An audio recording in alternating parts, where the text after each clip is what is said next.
Welcome to the NCAA Baseball Regionals presented by Capital One. We are in Southern California.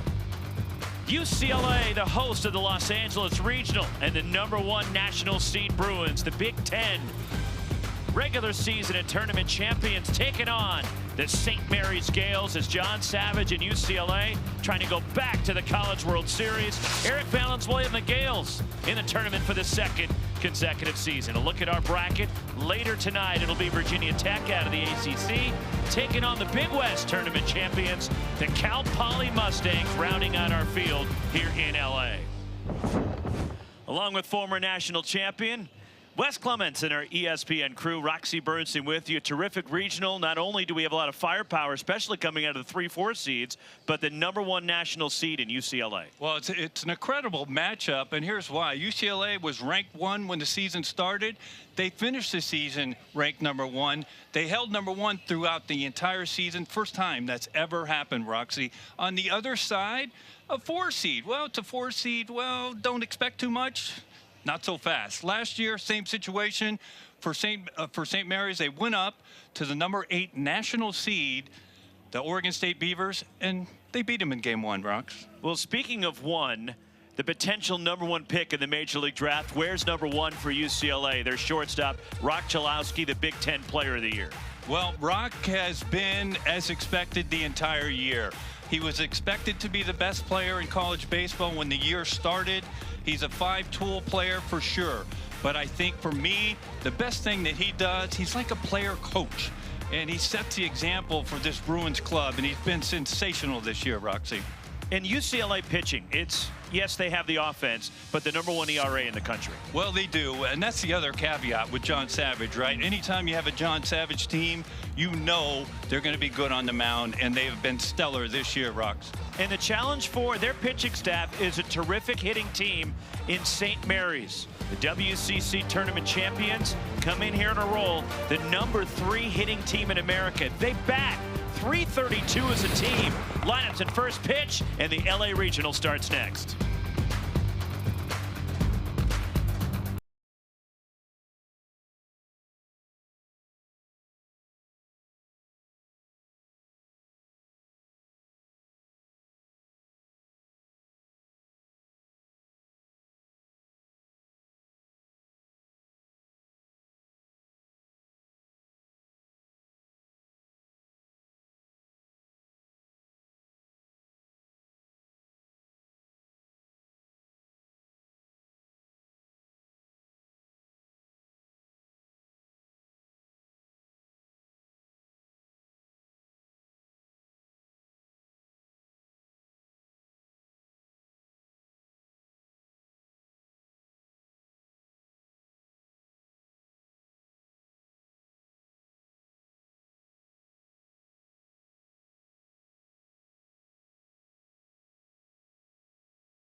gorgeous Friday afternoon in Southern California.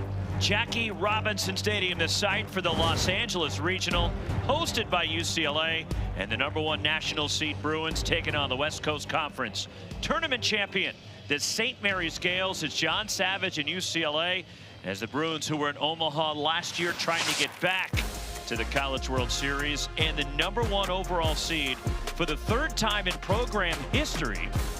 And they went 51-6 this season. At one point, they had a 27-game winning streak. And the Bruins won every series this season. Well, they did. They were ranked #1 for the entire season. First time in college baseball history. It's been an historic season so far for the Bruins, Roxy, but you know what their eyes are set on. Everybody's record is 0-0 right now in St. Mary's. The Gales, Eric Valenzuela, they were the 5 seed at the WCC tournament. They finished in a 3-way tie for 3rd, but because of tiebreakers, they fell to the 5th seed and the first 5 seed to ever win the WCC tournament. And Ian Armstrong, who leads WCC in home runs, the catcher for St. Mary's, in a club that not only is 3rd in the country in hitting, but they're tied for the most doubles in college baseball, along with Cal Poly, who is also in this regional here at Jackie Robinson Stadium. Well, Jack Meggs is the hitting coach for the Gales.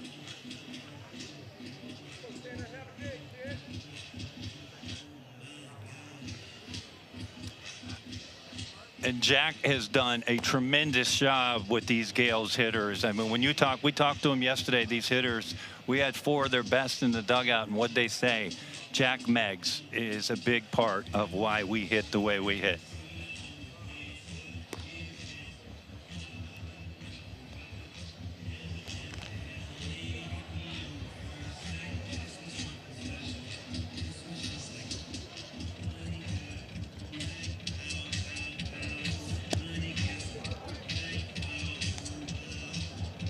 Welcome those of you just joining us who just saw Kentucky beat Wake Forest in the Morgantown Regional. Welcome to Los Angeles Regional, and the #1 national seed, the UCLA Bruins, taking on the St. Mary's Gales, along with Wes Clements and our ESPN crew. Roxy Bernson with you. A gorgeous day here in Southern California, as you can see. Temperatures in the high 60s. A perfect day for baseball in LA as we look at the Los Angeles Regional. Later tonight, the 2 seed Virginia Tech against the 3 seed, the Big West tournament champions, the Cal Poly Mustangs. But the WCC tournament champs, the 4 seed in this regional, UCLA hosting St. Mary's here in this one. The lineup for the Gales, and the #3 hitting team in the country. They have a deep, powerful lineup for Eric Valenzuela. Well, there's no question about it. We talked about how great a hitting coach Jack Meggs has been for the Gales, but up and down this lineup, normally we don't highlight four hitters, Roxy, but it's very, very difficult to just highlight one with all these hitters that the Gales have. If we take a look at Wyland Moss, the sophomore, he's had a real good year. He has a plus changeup, Roxy, and what he needs to do against this hitting Gales club is be effective with the fastball in the strike zone. Tanner Griffith leads it off for St. Mary's, and he fouls the first pitch off, and we are underway here at Jackie Robinson Stadium. And what I mean by that, being effective with his fastball in the strike zone, because his changeup is off the charts, plus great. It's tremendous. It's one of the best I have ever seen for a young pitcher. .340 hitter Griffith with an OPS of over 1,000. The 1 strike pitch, and that's grounded, pulled foul up the first base side. And it's quickly 0-2 on the center fielder for St. Mary's. Tanner Griffith, the junior from Livermore, California, up in the Bay Area. Went to prep powerhouse De La Salle over in the East Bay. Wyland Moss making just his 6th start. He has 1 complete game. Began the year in the bullpen, has taken over as the #1 pitcher for John Savage here late in the season. As Griffith takes outside. 1 ball, 2 strikes. That's because of an injury to Logan Redeman, who is the #1 pitcher for UCLA and projected first-round draft pick in this upcoming Major League Baseball draft. But Moss has been inserted into this spot with the injury to Redeman. 1-2 pitch to Griffith. Swing and a miss, struck him out. And that's how this regional begins. And that right there is that changeup.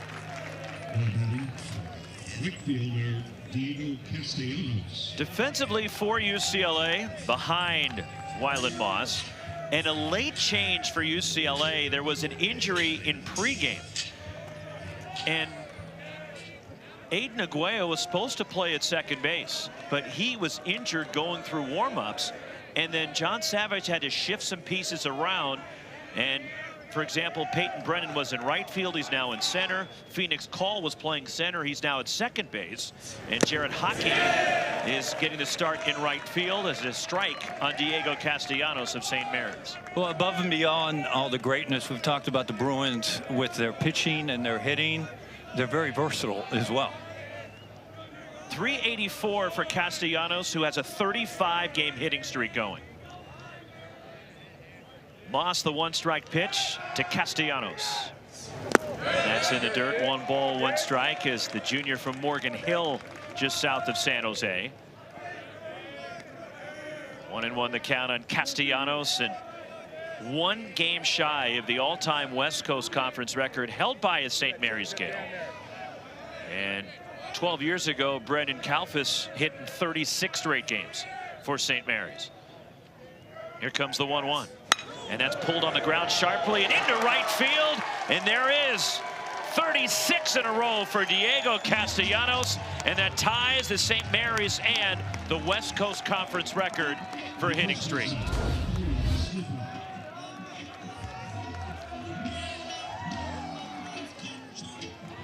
Well, this is actually a ball on the outside part that he hooks in the 3-4 hole and ends up going out in right field and sets up the Gales. Runner at first with an out, just out of the reach of Phoenix Call at second base.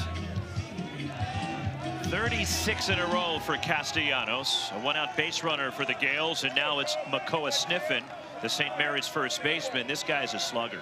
358, 11 homers, a team best 61 driven in. And that pitch is lined to right at Jared Hocking, ranging over toward the line. And Castellanos back to first, 2 away, as Sniffen hit it well the other way.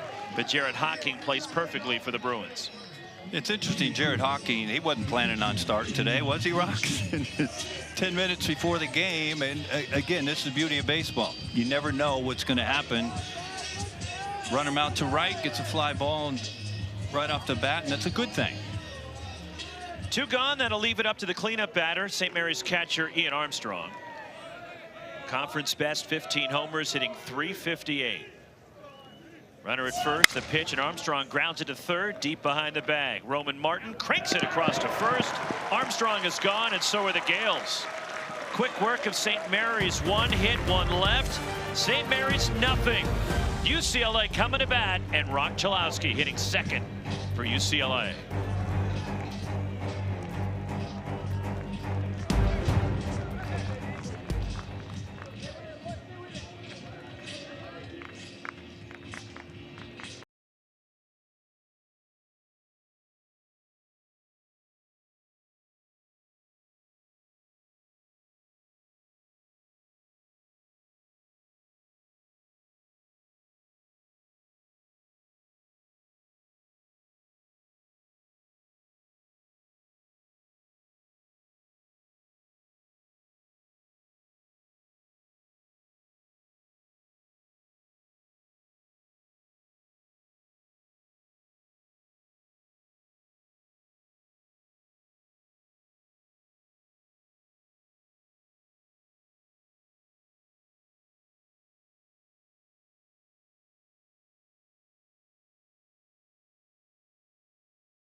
The NCAA Baseball Regionals are presented by Capital One. What's in your wallet? Gorgeous Southern California. Where else would you want to be? Don't say Northern California. Going to start, no. or should we just keep going? gorgeous Jackie Robinson Stadium as well, just across the 405 from the UCLA campus. And the site for this Los Angeles Regional, hosted by the #1 team in this tournament, the UCLA Bruins, who are 51-6 this year, and a real powerful middle of the order, not just Rock Chalowski, but Mulivai Lavu, who might be, even though Chalowski is potentially the #1 pick in the draft, Lavu might be the best hitter on this UCLA team. Well, you can't argue it when you start looking at Lavu's numbers. Last year he led the Bruins in RBIs. This year, guess what? He's leading the Bruins in RBIs. He has been clutch the entire season, especially with 2 outs. On the mound for the Gales, John Damazonio, first team All West Coast Conference this year. The senior from San Jose is 7-2 with a 2.71 ERA. And I think the most important thing for John is that he can ill afford to give up any free passes to this Bruins lineup, because when you give them base runners and 3 outs, they do a lot of damage. He's had good command this season, just 19 walks in over 76 innings. As Dean West leads it off for the Bruins. Hey boy, and he looks at a strike from Damazonio, whose fastball will run up there to about 94 or 95. Yeah, it does have a little run. We saw it right there to Dean West on that pitch. Damazonio didn't pitch the last 2 weekends of the regular season. He last pitched at the West Coast Conference Tournament. That was last Wednesday against Santa Clara.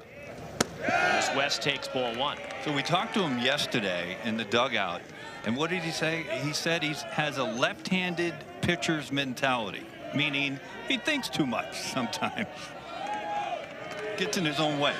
Dean West, all defensive selection of the Big Ten this year. As the 1-1 from Damazonio, and that's just a bit high. 2-1 the count on West. But Damazonio against Santa Clara, there was a play-in game for St. Mary's as the 5 seed of the WCC tournament, as they played the 4 seed Broncos in that matchup. Check swing, and no, he did not go on appeal. And it's 3-1 on West. This ball has to be right down the middle to Dean West. Take it back, they played Pepperdine in that matchup down in Scottsdale. And their first game at Scottsdale Stadium, the WCC tournament, is a play-in. West checks his swing, top of the zone, a full count. But Damazonio fired 6 innings of 2-hit baseball, no walks, struck out 7 in a 7-2 win for St. Mary's. Full count on West, leading it off for UCLA. Check swing on appeal, no, he did not go. And taking a close pitch, and West draws a walk to get it started for UCLA. Well, it's a real good take. It's not a bad pitch. It really isn't. You're going to give 80% of left-handers a swing at this. Third base umpire Kyle Nickel said no, he did not swing, and Kyle was correct. Leadoff walk, and now it's Rock Chalowski, the 2-time Big Ten Player of the Year, 329 this year for the junior. The projected #1 pick in the Major League Draft coming up. And he takes a called strike, a good fastball over the inside edge. 21 homers, 59 batted in for Chalowski. Although he has not driven in a run in the last 6 games for UCLA. With the Bruins, the last 3 coming in Omaha, winning the Big Ten tournament as Damazonio moves to first. 10 steals on the year for Dean West. He's only been caught 1 time. Well, the Bruins don't run a lot, and for obvious reasons, because they really, really can hit up and down this lineup. Damazonio, 1-strike pitch, and Chalowski swings and lifts this one out of play. And he jumps ahead of Chalowski, 0-2. And Chalowski, again, projected to go 1-1 in the draft. His dad was a first-round draft pick back in 1991 by the St. Louis Cardinals, after he played his college ball up in the Bay Area at Cal, and is a Cal Hall of Famer, Dan Chalowski. Moved to first by Damazonio. Although Dad never cracked the big leagues, plateaued to AAA, and now works in the Cincinnati Reds front office.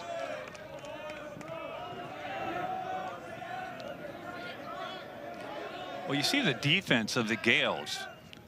Struck him out, elevating a fastball. And Damazonio strikes out Chalowski, one gone. Well, that's a big out for Damazonio. It's a fastball up in the zone, and we see it all the time across the country at the highest level. The ball closest to your eyes is the one you think you can hit, and it's the toughest one to hit unless you're covering the top of the zone. One out, Dean West at first. Mulivai Lavu digs in, the Bruins first baseman. 342, 17 homers, 62 driven in, and a mighty cut at a fastball, and Damazonio is just bringing it. Well, he is, but you see the tail run to this ball. This ball starts middle and runs to the outside part of the dish.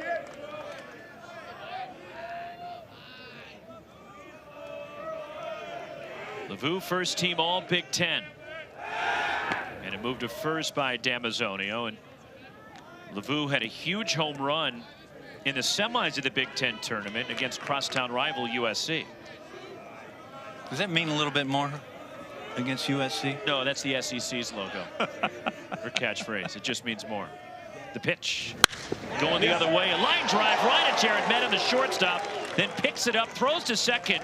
Kashimoto at the bag for the force on West as Medem dropped the ball, and it just popped out of his glove to St. Mary's shortstop, but they do get the lead runner. I'm thinking for St. Mary's, you'll take that trade because West is one of the best base runners that UCLA has. Right. The bottom line is that's what the Gales were going to end up with one out on that play. They weren't going to double up Dean West, but you can see Medem, he's trying to catch and throw as fast as he can to possibly get that double play on the back end at getting West at first, but 2 outs. Now it's the cleanup batter, Roman Martin, UCLA third baseman. That is ball one, just off the outside. I would say, having watched this Bruin team play a bunch, probably the most unknown number 4 hitter in a number 1 team in college baseball, period, bar none. First team all Big Ten for Martin this year, as there were 7 Bruins on that squad. And it's now 2-0 on Martin, who last year, Roman Martin was the most outstanding player of the Los Angeles region. He had 375 in the postseason last year, all the way into the College World Series.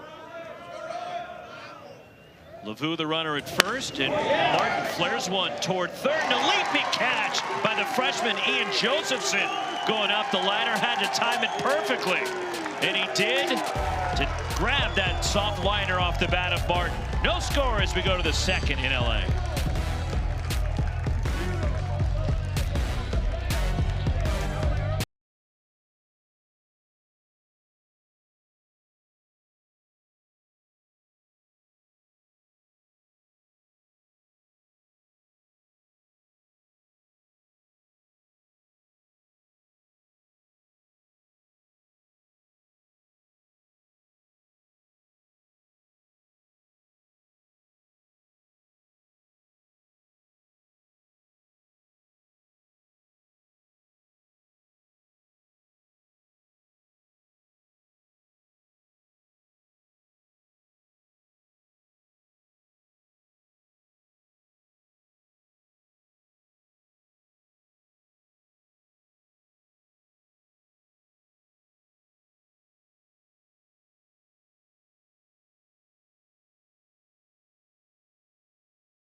That's Logan Redeman, who was the #1 pitcher for UCLA. He is unavailable this weekend, according to Coach John Savage, but they're hoping, should they advance through this regional, they can get Redeman back for a super regional next weekend. Well, it's some kind of joker card to have, right? If he ends up coming back, if you're John Savage and the Bruins, He came over from San Diego down south, and he was sensational this year for the Bruins. Jacob Johnson, the DH, leads off the second for the Gales, and he looks at a strike from Wyland Moss. 5, 6, and 7 for St. Mary's in the second. Ian Josephson and Jared Medham to follow for St. Mary's. 12 homers, 50 batted in for Johnson. He's in a little bit of a funk right now. He is just 2 for his last 18. And he takes just off the outside. 1 ball, 1 strike, but that's not the only injury slash roster situation that John Savage is dealing with today. And a lot of things happening around the #1 seed in this tournament right now. Skied, this one hooked foul by Jacob Johnson leading off the second. And it's into the packed stands here at Jackie Robinson Stadium. It's an intimate gathering. It's not an expansive ballpark in terms of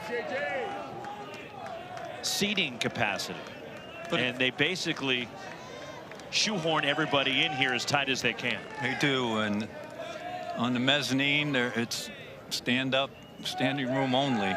The overshift for Jacob Johnson, and he takes down low. And defensively for UCLA, the second baseman Phoenix Call is playing like he was a shortstop shaded up the middle to cheat for a double play. Well, the Bruins have done this many times this year. And that's the first baseman, Lavu. He is about halfway to second base and on the edge of the grass. Grounded foul by Jacob Johnson. And of course, if you wonder, well, why are they doing that? Well, it's obviously because Johnson, and you look at his spray chart, and now we have analytics, I mean, to the T, to where they know Johnson very rarely ever hits a ball the other way. 2-2 on Johnson. Wyland Moss the pitch. And a full count now on Johnson, who was honorable mention all WCC this year. John Savage's pitchers over his tenure here at UCLA, when they're behind in the count, they throw a lot of soft and off speed. Full count pitch to Johnson. Here it comes. Fouled off, and we'll do it again. And of course, good battle going on here. That's a dead red fastball. 0 for 1 so far. And it's only the second inning of game 1. Well, I mean, wouldn't be me. At least you can embrace it. Yes, I understand who I am. There's no question. Again, the payoff pitch to Jacob Johnson. Hit out toward right center field on a line. Hustling over is Brennan. And he dives. He can't get it all the way to the wall. And cruising into second base. A double to right center by Jacob Johnson. And a start for the Gales here in the second. 15th double of the season for Johnson. Well, they doubled up on the fastball to Johnson, and we talked about how the Bruins were playing Johnson to pull the ball, and Johnson hits it in the perfect spot in the right center gap. You had Brennan shading a little bit towards left.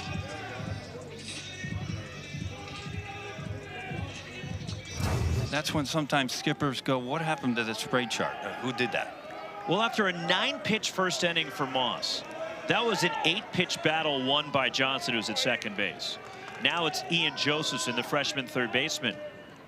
Second team all West Coast Conference, and he goes after the first pitch and sends it out of play. Well, this is an ideal situation for the Gales. Runner at second and no outs, and a left-hand hitter up. And Josephson, at minimum, he needs to hook this ball to the right side to move Johnson over to third base with less than 2 outs. And the Gales, with that double from Johnson, now lead the country in doubles this year. Squaring, it's low to Josephson. As St. Mary's, we talked about their doubles right there. They also have the 12th most sacrificed bunts in the country. Well, I tell you what I think that has to do with his first swing. When he was late on the fastball, it's almost like, well, hold on. If he's tardy on the fastball, we need to get Johnson to third base, so we might bunt him over. Terrific freshman season for Ian Josephson. And he takes a strike as he pulled the bat back. Boy, taking a strike when you're given a bunt. That's why I don't have hair. Is that the only reason? Well, yes, it is. And sitting next to you for a decade. 2 strikes, you leave the bunt on. I would at this point in time, but. And Jack Meggs, who runs the offense for the Gales, does not, and it's 2-2 on Ian Josephson. But that said, you can understand why they take it off. And Eric Valenzuela is coming out of the dugout to talk to plate umpire Jason Bradley, and he made the challenge headset sign. St. Mary's is challenging the no hit by pitch call. This play is under review.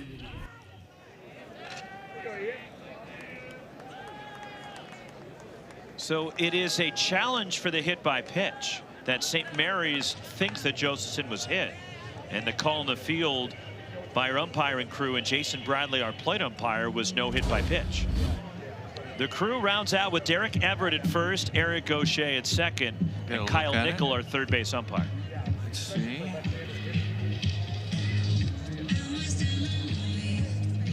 It's the back foot. Did it graze the foot before it hit the dirt?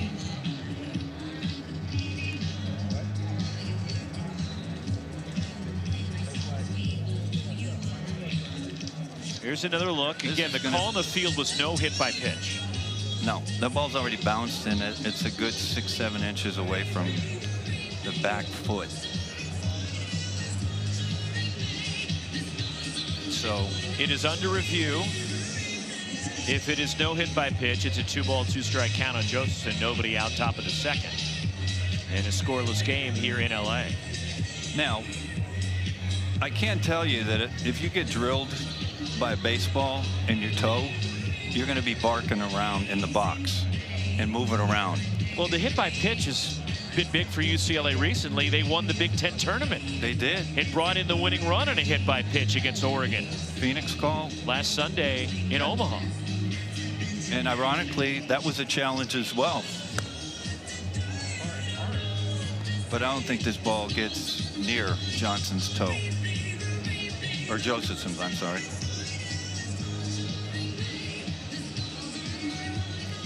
Yeah, I don't see anything that would change the call.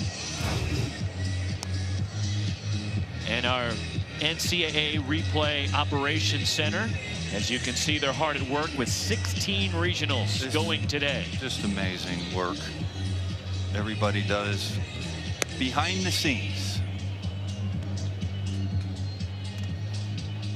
And that is the Replay Operations Center in communication with our umpires here. And Jason Bradley is our plate umpire. But you can kind of understand Eric Valenzuela saying, well, let me challenge this. It's a big situation. It gives the Gales first and second and no outs if he's right. And you have 2 challenges per game. Correct. So even if he is incorrect, Eric Valenzuela still has 1 more at his disposal. This is taking a while. This is not just a quick review. And Eric Valenzuela came quickly out of the first base dugout to make that headset sign as if he saw it. He did.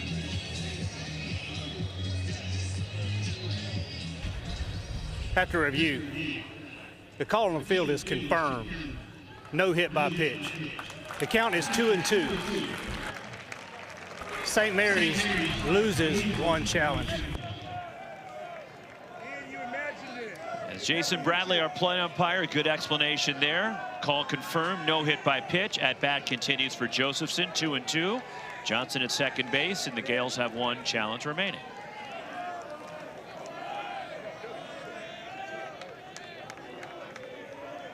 Leadoff double, Jacob Johnson, the runner at second for St. Mary's. Wyland Moss the pitch, and that is ball 3 and a full count on Josephson. Josephson had 4 doubles at the WCC tournament last week in Scottsdale as St. Mary's beat the USF Dons to win the WCC tournament title last Saturday night. The pitch, swing and a miss, got him. Second strikeout for Moss, 1 away, and went with something soft. Well, he went right back to this changeup, and I'm sure Moss would be the first to say that's not the best location that I wanted my changeup, but it's after 2 fastballs on the inside part at 94, which makes this changeup effective and a huge out for the Bruins. One gone. Here is the shortstop, Jared Medham, a .330 hitter with 3 homers for St. Mary's. And the senior from Half Moon Bay out on the coast up in the Bay Area. The pitch. And it just misses from Moss off the outside for ball 1. But mention Redeman, but that's not the only injury situation that John Savage and UCLA are dealing with today. Literally during warmups, they had to then alter the lineup about 15 minutes before first pitch. As Medham in the air to right, playable for Jared Hocking, who was inserted into the lineup because of the injury. And he fires it back in. There's 2 outs here in the top of the second. But Aiden Aguayo was supposed to play second base, and he was injured during warmups, the freshman for UCLA. And then John Savage had to move pieces around. Phoenix Call was playing in center field because Will Gasparino was not available today for UCLA. Call then moved into second base. Peyton Brennan, who was in right, went to center. And then Jared Hocking inserted into right field for UCLA as Nick Allred, the left fielder, climbs in for St. Mary's. 2 outs and a runner at second. .309 hitter with 3 homers in the dirt, ball 1 to Allred. A transfer from San Francisco State, a junior for St. Mary's. Well, Brennan was the Bruins center fielder last year until Gasparino came over from Texas. 2 years at Texas for Gasparino, but unavailable today as he was ejected from the Big Ten championship game in Omaha last Sunday. On the ground to third, fielded. Roman Martin fires to first, side retired, 1 hit, 1 left for the Gales. We're going to the last of the second in LA. Scoreless, St. Mary's and UCLA.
The Los Angeles Regional, hosted by UCLA. We're scoreless at the bottom of the second. The #1 national seed Bruins, a little bit shorthanded today, taking on the WCC tournament champs, the St. Mary's Gales, with Wes Clements and our ESPN crew.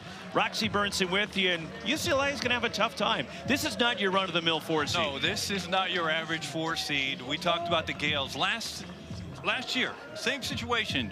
Went up to Oregon State, national seed, #8 in the country, beat them.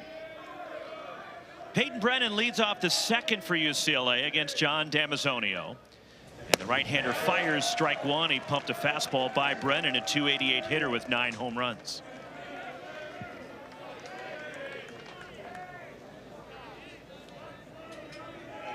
Junior from Rockland up near Sacramento, riding a modest 3-game hitting streak, hitting all 3 games of the Big Ten tournament. And skies this one to left. Charging in is Nick Allred from left. And he has to adjust at the last second, and moving over makes the catch. 1 gone. So we mentioned the Gasparino situation with Will Gasparino not available for UCLA today. Here is why. In this play in the Big Ten tournament championship game, cause an ejection as the umpiring crew threw out Gasparino from that game. They ruled it malicious contact, and so that comes with a mandatory 1-game suspension. Fouled off by Cashel Duggar, the Bruins catcher. Yeah, it was interesting. You could understand why the umpires made that call, although Gasparino was, I think he's closer to 6'7" than 6'6". You went 6'7" already? Well, I stood down there next to him. I'm 6'5", and I'm like... That one flew right over your head, the 6'7", but go ahead. Well, what? It's the third inning. I mean, I went that long without something flying over my head. That's a positive. It's the second inning. Or second. See, there you go. Right off the bat. 1-1 on Cashel Duggar. So he moved up in the order with all the moving parts for UCLA and fouled off by Duggar. But the ejection comes with a mandatory 1-game suspension, and John Savage is still not happy about it. And I frankly agree with John. I didn't think that was worthy of a malicious contact ejection. Well,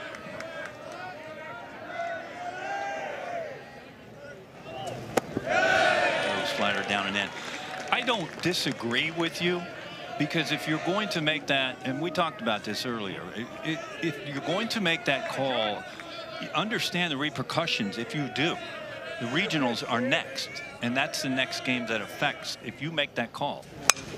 Fouled off by Duggar. So I asked John, so where's Gasparino going to watch the game from? Because by rule, he cannot be on the premises here. Right. And he said San Quentin. He's at his apartment right here in town, not far from the ballpark, but because of the rule, he cannot be here with his team. Called strike 3. Second strikeout for John Damazonio. 2 gone here in the last of the second. Look at our bracket for the Los Angeles Regional. And still to come later tonight, Virginia Tech and Cal Poly in our nightcap. And UCLA choosing to play the first game of the day, taking the early game here in Los Angeles. And you see how this bracket plays out in the regional final Sunday night. And an if necessary game would be sometime Monday, should we need that game 7. Jared Hocking, the son of a former big leaguer, steps in for UCLA, and a called strike, hitting at an even 200. Hocking just 35 at bats this year. He's driven in 2. Well, it's tough to get at bats with this Bruins lineup. It really is. And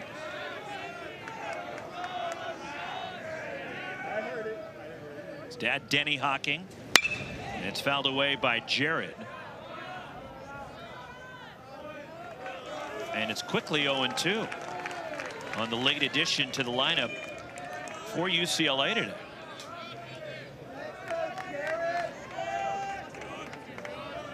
Two gone here in the last of the second. It's Jared's dad, Denny, longtime utility player. Twins, Rockies, Royals. The pitch. And it's ball 1. His dad literally played everywhere other than pitcher and catcher. although nowadays, if he's in MLB, he'd be a pitcher at some point.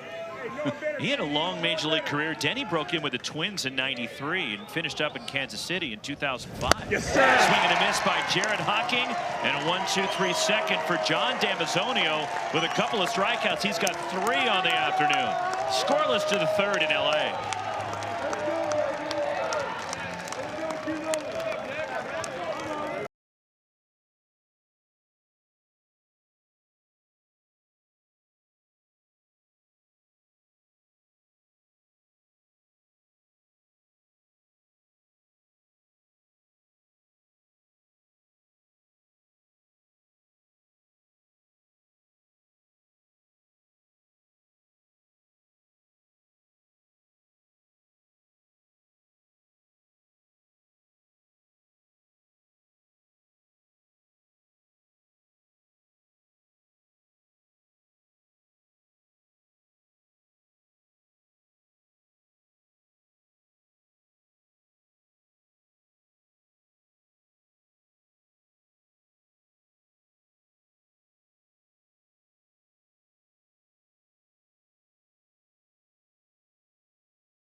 The importance of winning game one. The numbers back it up.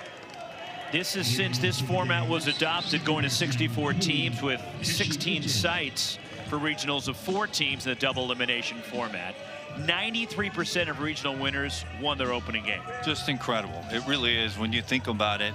And you think of how many great teams have lost game one that you thought they can come through. Oregon State, for example, lost to St. Mary's. They did. In their game one last year, won the Corvallis Regional, and beat Florida State in the Super Regional to make the trek to Omaha. And Cody Kashimoto takes a strike, leading off the Gales' third. UCLA in 2019, we were here. They had to go through the loser bracket in that one. First 9 hitters, Moss with 7 first pitch strikes. It's Cody Kashimoto, 276, the senior from Hawaii. Bounces one to second base, right toward Phoenix Call, and the short throw to first, one gone.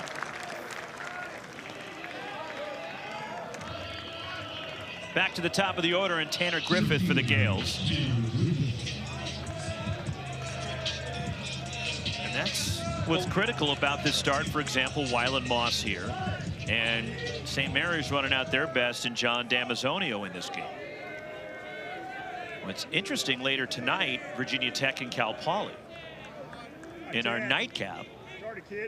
As Griffith struck out to lead off the ball game, looks at a strike from Moss. And John Sheff and the Hokies are not going with Brett Renfro, who has been the #1 starter this year. Logan Eisenrich is starting for Virginia Tech tonight. He has been really good recently.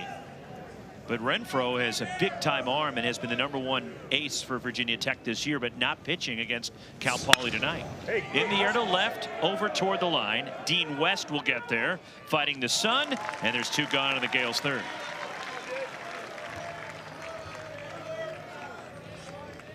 And another interesting decision in a different regional, for example, in Austin, where Texas right now, the #1 seed in that regional, and the Longhorns are just clobbering Holy Cross as the #6 national seed. Texas up 16-0 at the Austin regional. But later tonight, the 2 seed UC Santa Barbara Gauchos taking on Tarleton, the 3 seed out of the WAC. It's the final year of the WAC, by the way. But at UC Santa Barbara might have the #1 pitching prospect in all of college baseball as a called strike to Diego Castellanos. And Andrew Checketts and the Gauchos are not pitching Jackson Floor in that game. No, they are not. And it's hard to question anything Andrew Checketts does because he's been real good at it for a long, long time.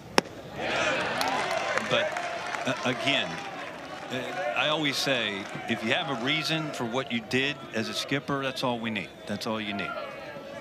And if they happen to win, then all of a sudden Flora will be lined up to pitch tomorrow night against Texas. Correct. What could be a delicious matchup. On the ground to second base. Wicked hop.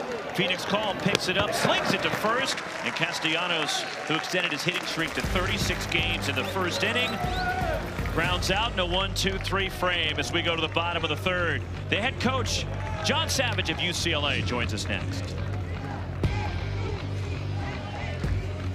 The NCAA has officially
We go to the home half of the third. The #1 team in the tournament, the UCLA Bruins and St. Mary's Gales, are scoreless, along with Wes Clements and our ESPN crew.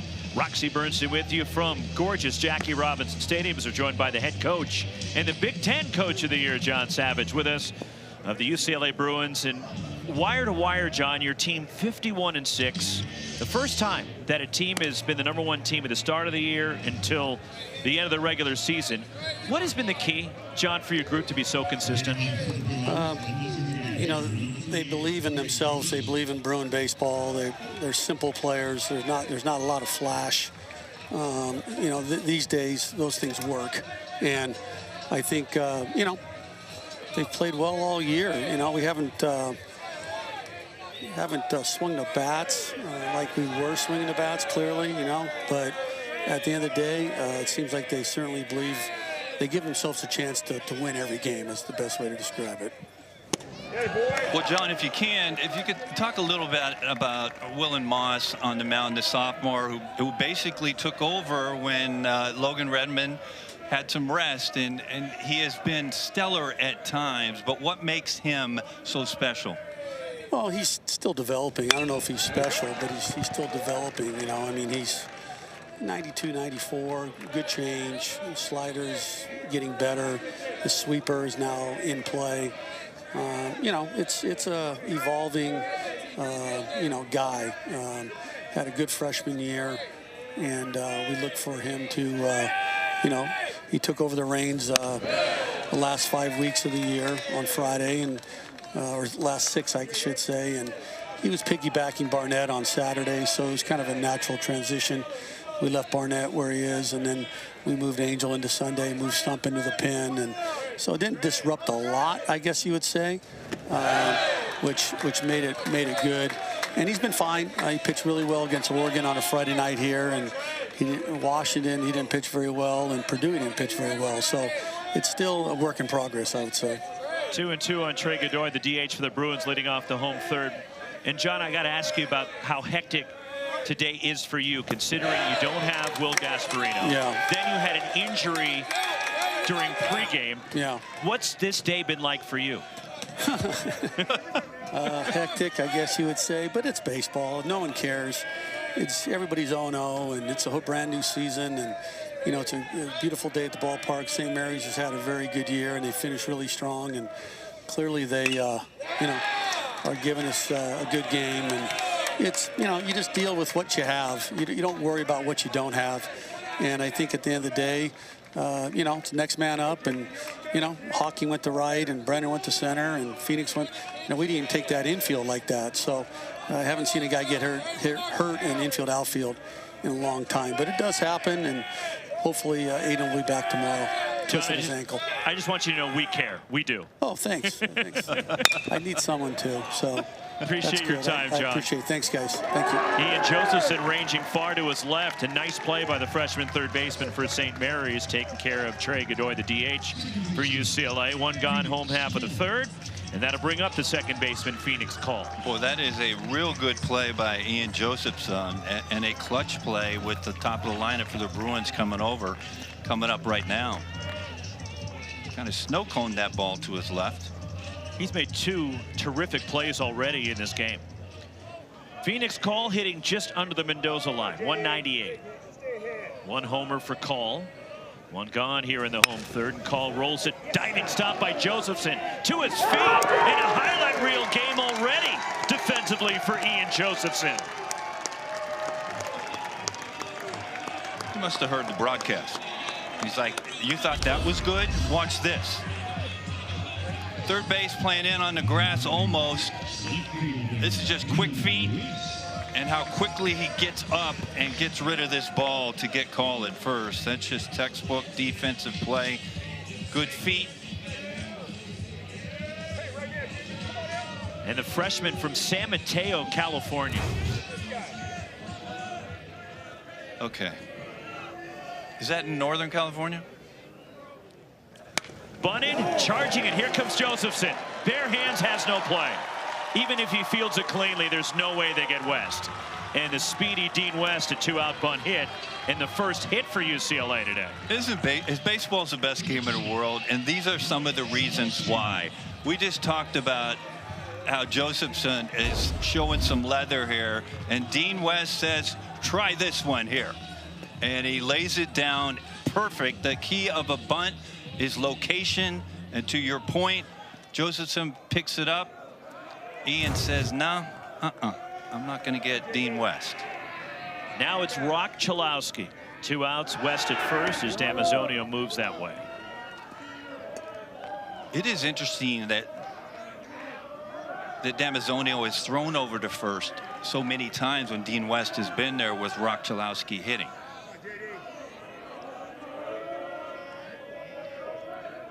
The pitch. Now that said, there are some pitchers that are just a little bit antsy and they'll go over on their own because they're not very comfortable. But more times than not, when a pitcher gets concerned about a runner at first, they leave something up in the zone to a real good hitter. Cannot make a mistake with this guy. And it just misses to Chalowski. It's 1-1.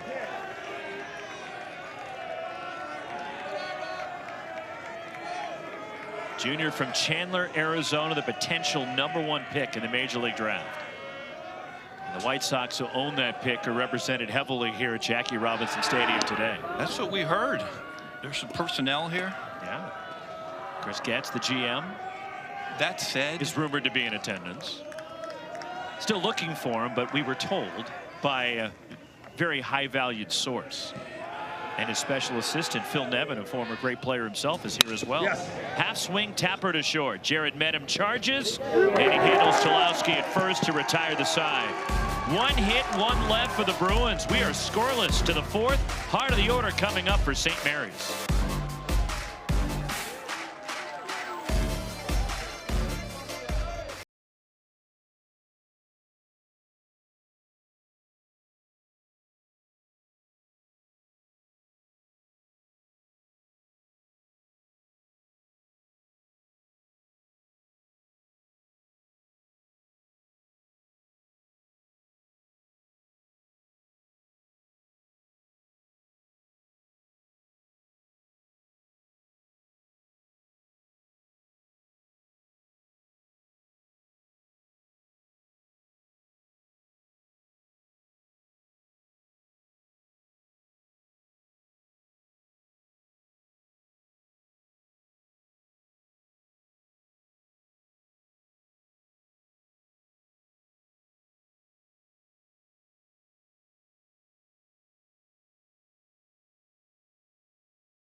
The real fun just getting started. Run straight for the breakaway. The celebration is on. College World Series starts June 12th from Omaha. It is coming. And UCLA was just in Omaha winning the Big Ten Tournament Championship. They were in Omaha last year, their 6th appearance at the College World Series. But we are scoreless to the 4th here in Los Angeles. Opening game of this Los Angeles Regional. And McCoa sniffing a mighty cut. Falls down to the batter's box at strike 1. I'm just laughing because if you're going to swing a bat hard, somebody tells you swing hard, that's what it looks like. He lined out to right in the 1st inning. Single season record for the Gales in hits this year for Sniffen. And it's up and in, straightens him up. As McCoa Sniffen, 92 hits this year, breaking the record of former Gales first baseman Eddie Madrigal, who transferred to Auburn. Drove in 8 of the WCC tournament last weekend. Gets under this one, out to left. Dean West has to charge in late, and he makes the catch, and there's one gone as Wyland Moss has retired 7 in a row. Next up for the Gales, the pitcher, catcher, number 38, Ian Armstrong. UCLA,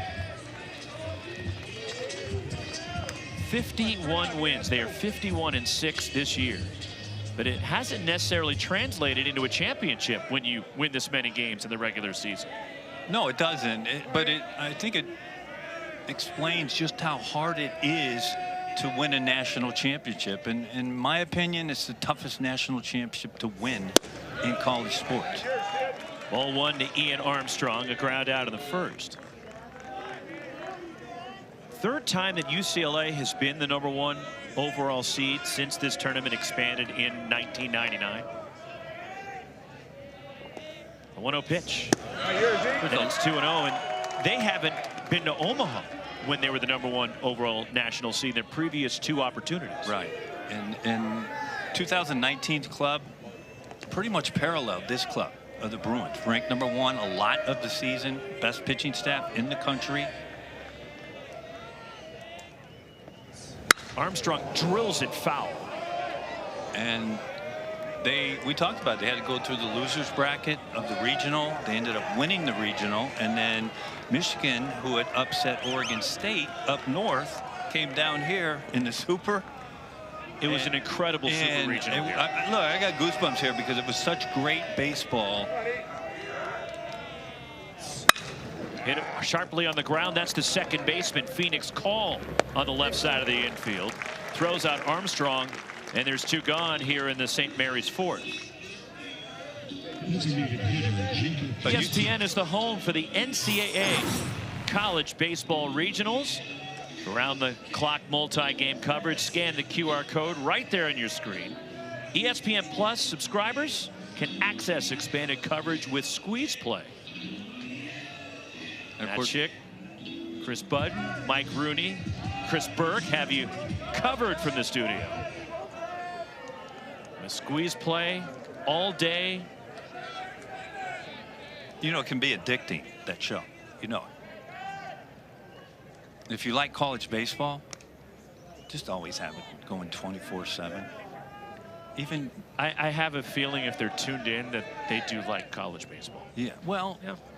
Hold on a second. There's going to be somebody out there that's true that hasn't watched a baseball game and go, I had no idea these college players were this good. Ball one to Jacob Johnson, who doubled in the second. Moss has retired 8 in a row since surrendering that double to Johnson. Scoreless here in the fourth. The overshift on again. Johnson fouls it straight back, and it's 0-2. And I know it's easier said than done, but can you adjust your swing if you're Johnson? Okay, you might be giving up power, but you see how wide open the right side of the infield is? As a hitter, can you adjust? Well, here's what I would tell you. He hasn't the entire year, because if he has, his spray chart, i.e. where he hits the ball, wouldn't be what it is. In other words, he's made no adjustment the entire year. But not every team has played him this way, with this significant of a shift on, which of course, if you watch Major League Baseball, is illegal. Because in Major League Baseball, for example, Phoenix Call, the second baseman, he has to be on the right side of second base. Outfield is straight up, but defensively, the 3 on the left side, and then the only one on the right side is Mulivai Lavu, who is way off the first base bag.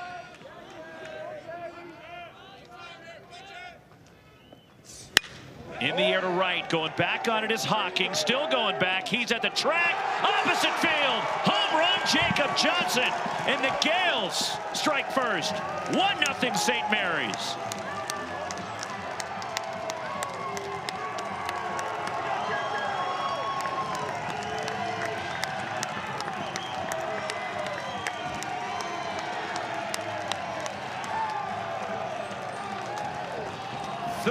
Home run for Jacob Johnson. He doubled to right center in the second, and he goes opposite field, giving the Gales the lead.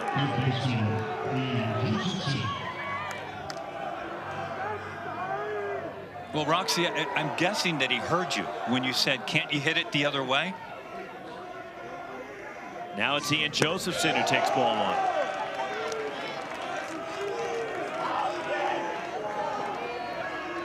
And that is a shot to put it out the other way here at UCLA. It is 28th extra base hit of the year for Johnson. And 2 in this game and a 1-0 lead for the Gales. Josephson struck out in the second, and it's now 1-1.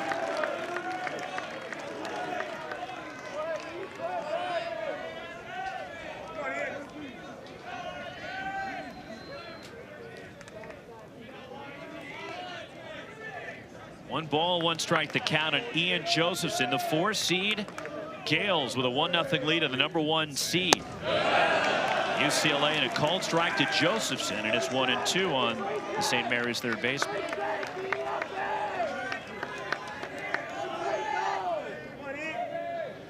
The #1 overall seed in this tournament trailing here in the 4th inning.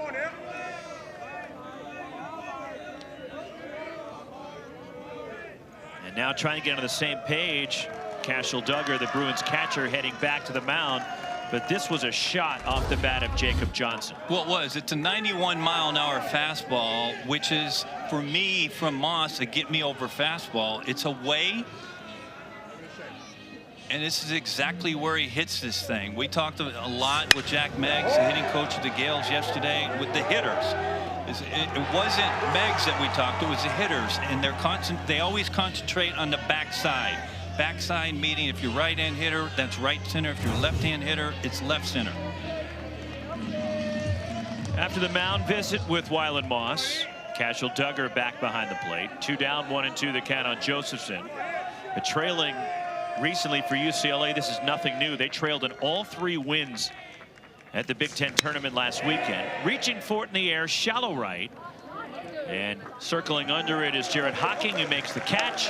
And the Gales are gone in the 4th, but the homer by Jacob Johnson. And St. Mary's with the lead on #1 UCLA. Heart of the order coming up for the Bruins.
It is the NCAA Baseball Regionals presented by Capital One.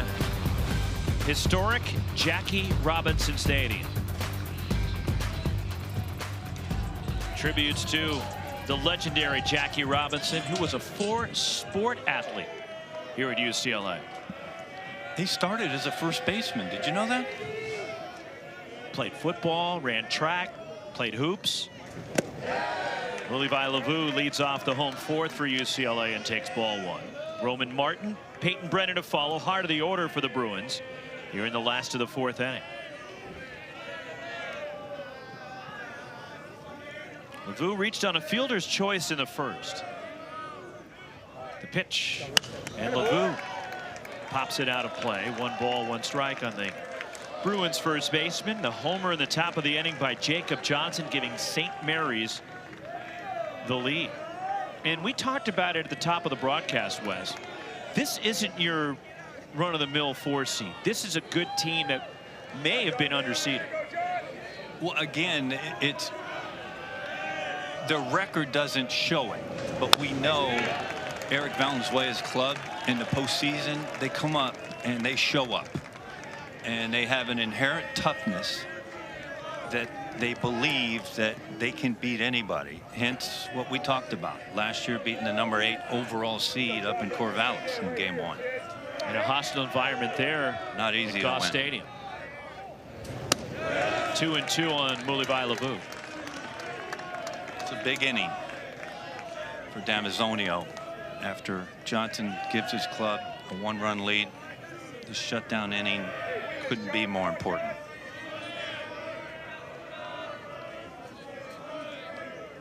The pitch. And a full count on Lavu here, leading off the last of the 4th.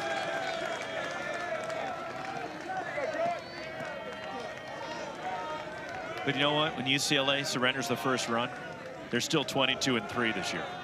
Is that any good? Payoff. Lavu bounces it foul.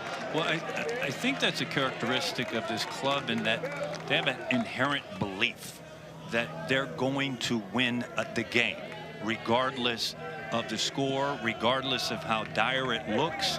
We think about the game at Michigan State in the top of the 7th this year. They were down 10-2. And they came back and won that game in East Lansing. Lavu strikes out. Damazonio put it by him. And there's one gone. The NCAA Regionals coverage for all 16 sites continues tonight, tomorrow on ESPN Plus and the ESPN app. For more information, visit ncaa.com, the home for all NCAA championships. Well, that's a 92-mile-an-hour fastball, but it appears it's playing more than a 92. And so the Bruins hitters so far are not seeing it, not picking it up. It's got a little run on it. Roman Martin takes ball 1.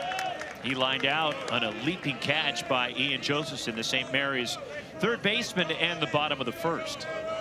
But this is the thing that we talk about in the postseason college baseball.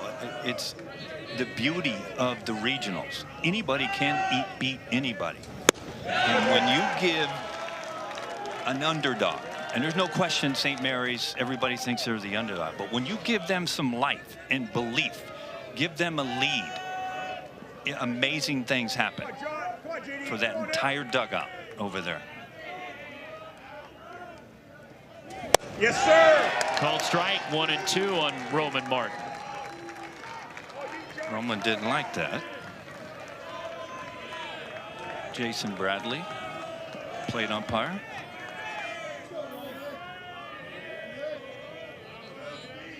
John Damazonio, the senior, delivers, and Martin charges one out toward right center field, racing back. Tanner Griffin, gone, home run, we're tied.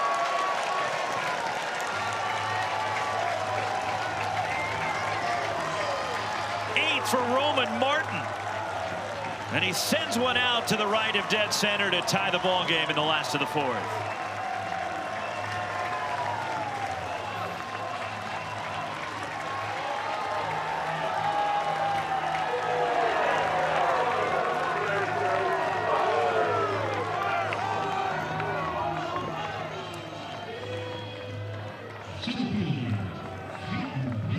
Well, we talked about him.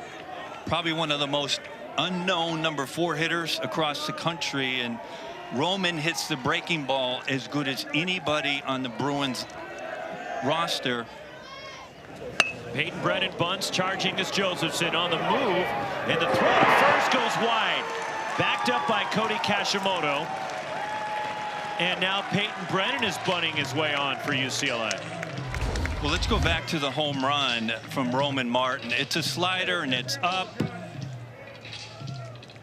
And Roman doesn't miss it at all. Gonna get a trip out to the mound.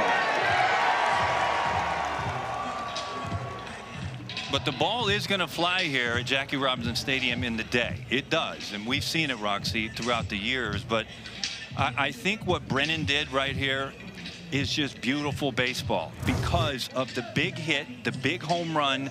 Everybody out there that's playing defense, the last thing they're thinking about is, I'm going to have to field a bunt here.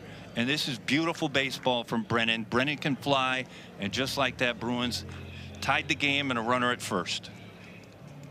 John Savage, along with the athletic trainer for UCLA, checking on Peyton Brennan, who just bunted his way on. And this is the last thing that John Savage needs to see, considering Aiden Aguayo was hurt in pregame warmups. He's playing without Will Gasparino already. We talked about location, the most important thing. It's out of the box that he gets a little gimpy. It's literally, and that's when you will get it on your hamstring. It's from the box, because that's the most thrust that you're going to have, is going out of that box. You could see, but again, he says he's okay.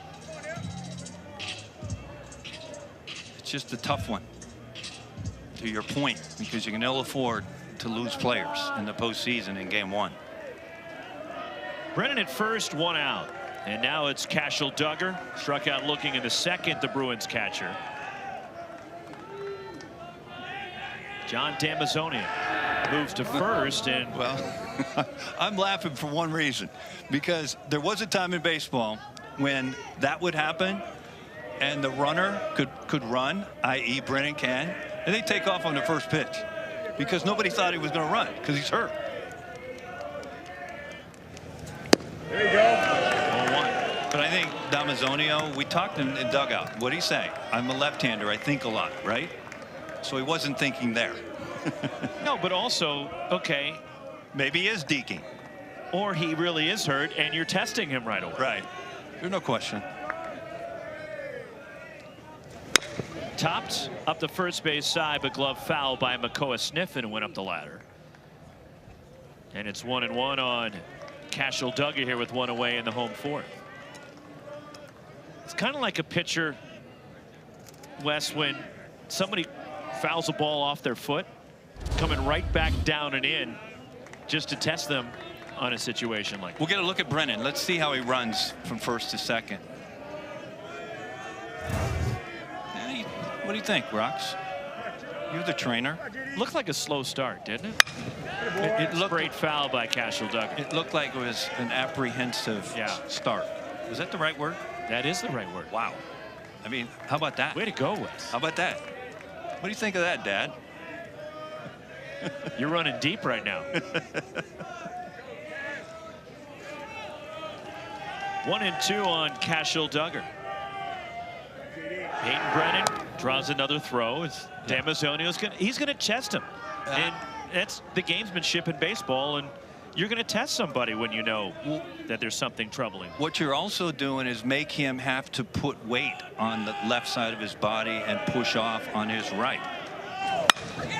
Popped up, foul ground. Ian Josephson ranging over the shortstop, and then it falls in fair play. Picked up by the left fielder, Allred, and he gets the out at second base on the fielder's choice. Brennan is gone, and the bloop falls in for Cashel Duggar. But neither Josephson nor the shortstop, Jared Medham, could make the catch. The ball was just fair, and the heads-up play by Nick Allred coming in from left. It was, and this is why you tell outfielders never give up on a ball. You have your third baseman, Ian Josephson, and Jared Medham overrun this baseball. But to your point, Nick Allred is right on point and gets the force out at second, and Brennan is like, hey, I was a little gimpy. I just had to run twice. That's your run-of-the-mill fielder's choice at second base, right? Comebacker speared by John Damazonio. Underhands for the out. Jared Hocking retired, but the Bruins tie it on the homer from Roman Martin. Bottom of the order coming up for St. Mary's in a 1-1 game. Gales head coach Eric Valenzuela next.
1-1 ball game as we go to the 5th in Los Angeles.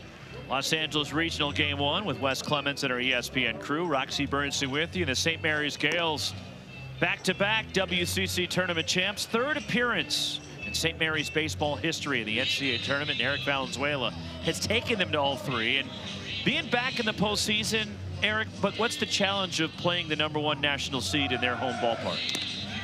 That they're the #1 team in the country in their home ballpark. You know, they're very good, very well coached. You know, a lot of major leaguers on this team. But what a good challenge for us in our program to come here in this beautiful setting and war with them. You know, so it's a good game. Well, Eval, you obviously your club can swing the polls, and they have throughout the entire year.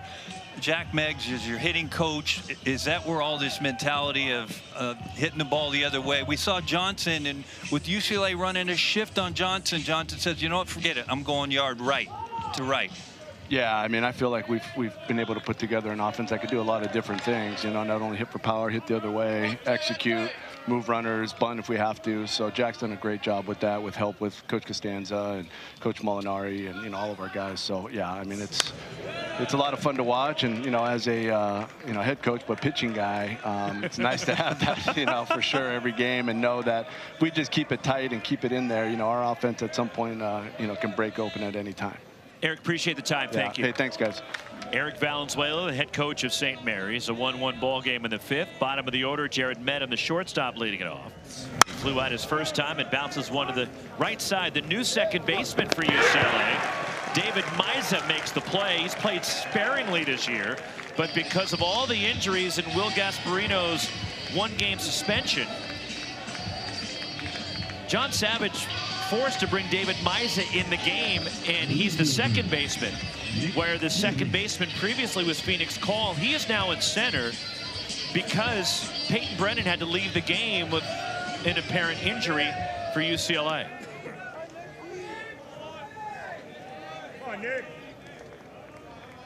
Here is Nick Allred, who's 0 for 1. St. Mary's left fielder fouls it back.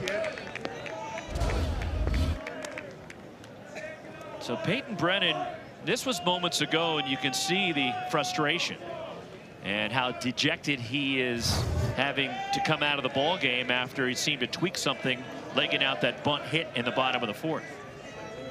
And John Savage having to wreak havoc with his lineup card over there. Good fastball up in the zone there, but you know, with regard to leg injuries, those are toughest to heal, and they take the longest to heal. And when you see this, you know, we saw Brennan run from first to second, so he was a little bit apprehensive. We talked about it, but that said, the last thing you want is to lose Brennan for the entire regional or for the entire postseason by running him back out there, especially playing center field. The bullpen already cranking for John Savage and UCLA. 1-2 on Nick Allred. Wyland Moss, the pitch. And that's down low, 2 balls, 2 strikes. Well, Wyland Moss has been very efficient, just 56 pitches through 4 1/3 innings. John Savage clearly sees something, and that's why Ian May is warming in the bullpen. Swing and a miss, got him with the changeup. Just again, the location is not where Moss wants it, but it's such a good arm action on a changeup. It looks like a fastball for a long, long time. This ball's up, but you can see how fooled the hitter is. 2 outs. The 9-hitter Cody Kashimoto now up at the plate for the Gales as Moss kicks. And there's another changeup, but that's low for a ball.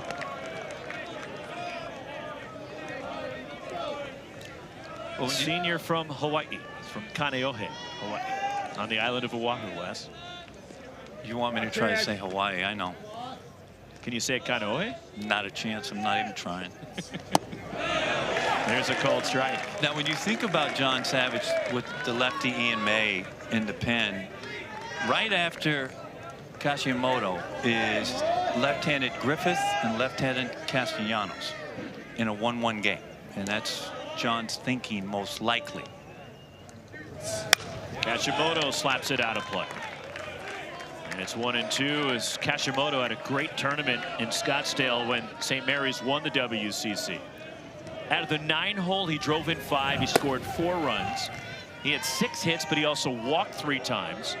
And added to his NCAA leading sacrifice bunts, he bunted twice, giving him 19 sack bunts this season. 1-2.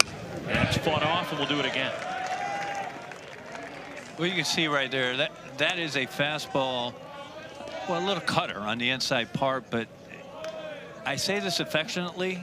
There are times in a lineup when you're going to have what we affectionately call a pest of a hitter, to where he just spoils every pitch a pitcher has and puts the ball in play. 1-2 on the way. And it's 2-2 on Cody Kashimoto.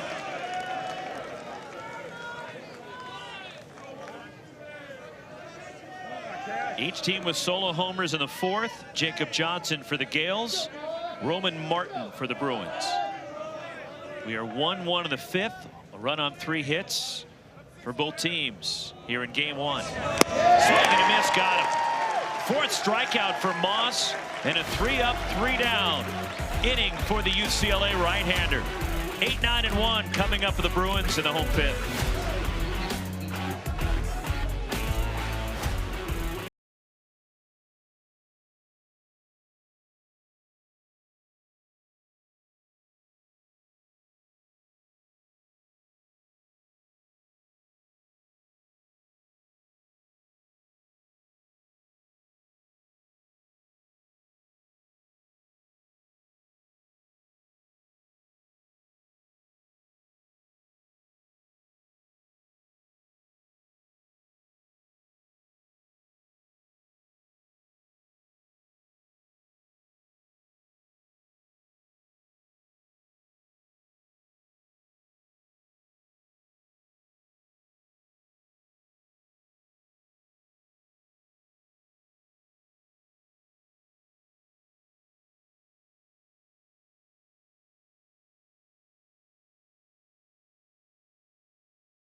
We are 1-1 as we go to the last of the 5th.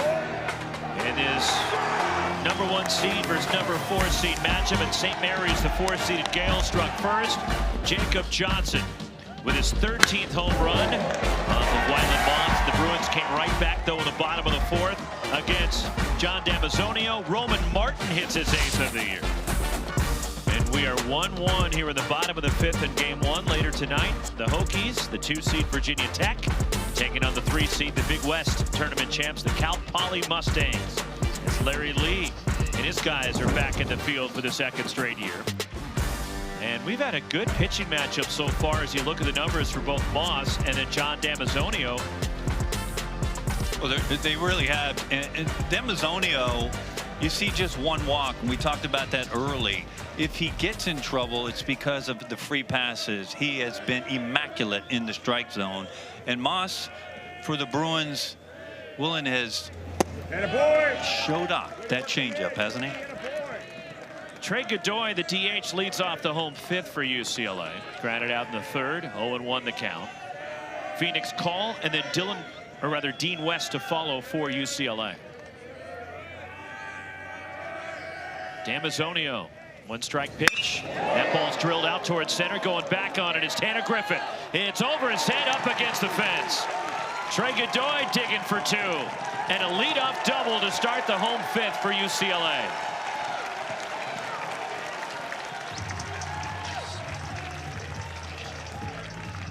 This is a fastball middle away to Godoy. And Trey Godoy hits this ball exactly. It's more middle, left center. He sets up the Bruins in a perfect situation. Runner at 2nd and no outs. The 9-hole hitter coming up in Phoenix Call.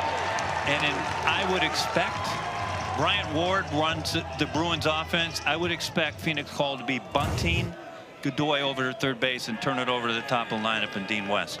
Grounded out on a terrific play by the third baseman, Ian Josephson, in the third. Call is 0 for 1. Squares, bunts, gets it down. Damazonio has one play. And he gets it to first. The sacrifice advancing Godoy. And now back to the top of the order for UCLA. Stream all MLB out-of-market games live or on demand, all in one place. Check out the ESPN app to get MLB.tv. Well, it looks like the Gales are going to play their middle back, which is a little bit what you would call what, Roxy, old school in a situation like this. But the middle is back. The Gales, well, so much. I spoke too soon. Here they come. Now they come in late for Dean West. Come. And he takes a strike from Damazonio, top of the zone. As West walked and bunted his way on in the third. He is 1 for 1. Well, there's a lot going on here. Just baseball has changed a little bit, but it's also, if you're Eric Valenzuela, who are you facing? Do we want to chase one run against the #1 pitching staff in the country? And with lights out back end of the bullpen that UCLA has. 1-1 on West. And a lot of times, and most of the time this year, St. Mary's, Eric Valenzuela, they would play the infield back because of their offense. That's right. They have so much confidence in their offense that they can come back. Correct. But when you're facing the #1 pitching staff in the country, that equation changes. Sure does. Yes, sir. Just off the outside. Like their first game at the WCC tournament against Pepperdine. They were getting shut down as Pepperdine handcuffed St. Mary's a week ago Wednesday. And it was a 2-0 lead for the Waves going to the 8th inning.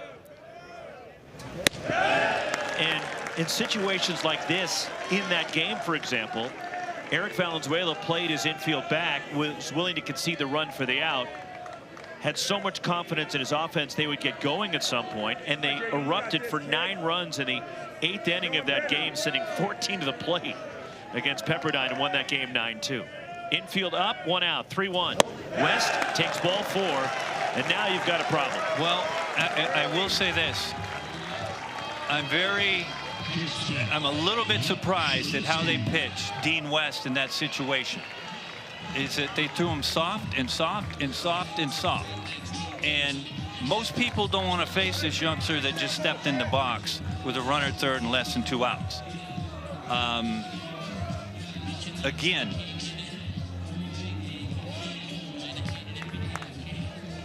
you don't have to have anybody convinced except your own self on what you're going to do in that situation with Dean West. Rock Chalowski 0 for 2 today. Infield a double play position, and Chalowski fouls the first pitch off. Chalowski has hit into 5 double plays this year. The potential #1 pick in the Major League Draft coming up. Well, you do like this matchup because effectively Rock knows they almost pitched around Dean West to face him. And it's 0-2 on Chalowski. And that's where Damazonio went up in the first inning to get the punch out against Rock.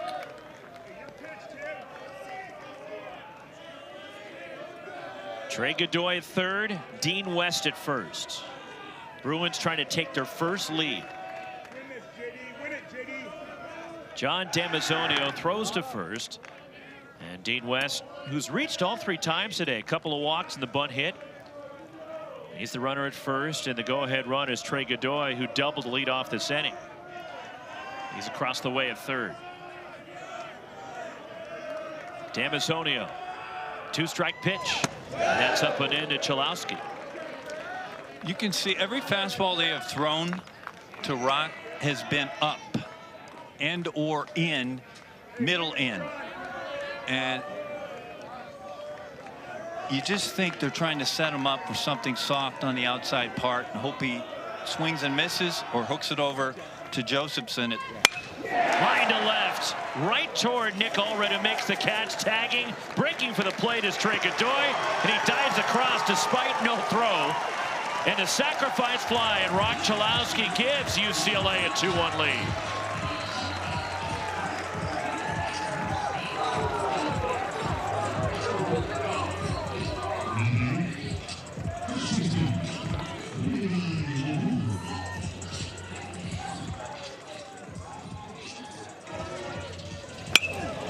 here's the pitch sequence. The Damazonio. Fastball, fastball. Another fastball up and in. And then there's that slider down and away. And the one thing that I think Rock does best as a hitter is his plate coverage. And that's after he was busted off the plate on fastballs, fastballs, fastballs. He covers his ball. That's not a bad pitch. The Damazonio pit through right there. It's down and away. 2-1 Bruins, 2 down. Another throw over as West back. Activity beginning in the St. Mary's bullpen. Lefty Cam Staton is up and throwing. Damazonio approaching 70 pitches. 2 outs, last of the 5th. UCLA has taken the lead on the sac fly from Rock Chalowski. Line sharply, knocked down by a diving Cody Kashimoto. Got him at first base. Bang, bang, and Mulivai Lavu is out on a close play to end the inning. A run for UCLA and the sac fly from Chalowski. Well, I tell you what, we talked a lot about the Gales offense. Their defense has been stellar. 1-run game, head to the 6th.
This is what UCLA is missing, and John Savage dealing without his top starter.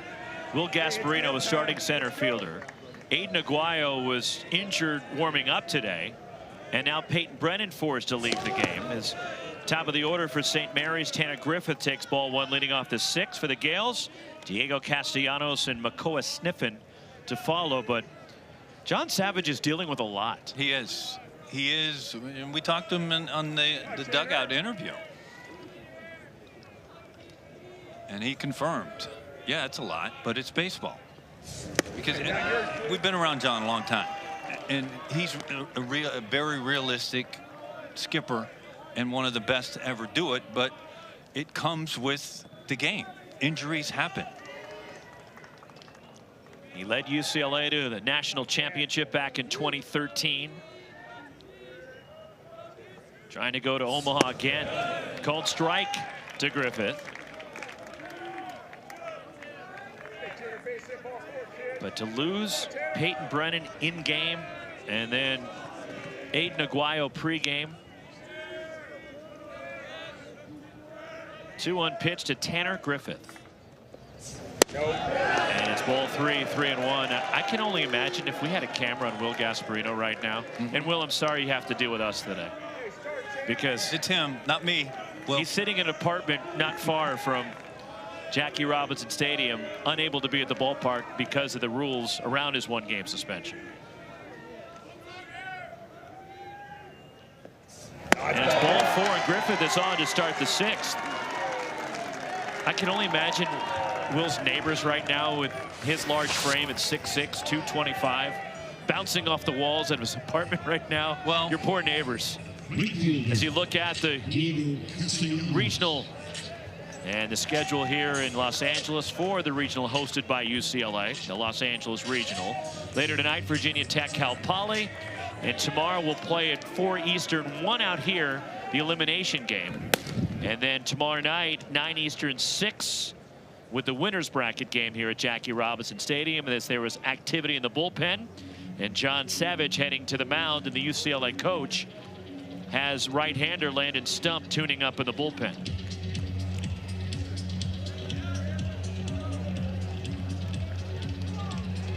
And UCLA will indeed make a pitching change. Wyland Moss, it goes 5 innings starting game 1.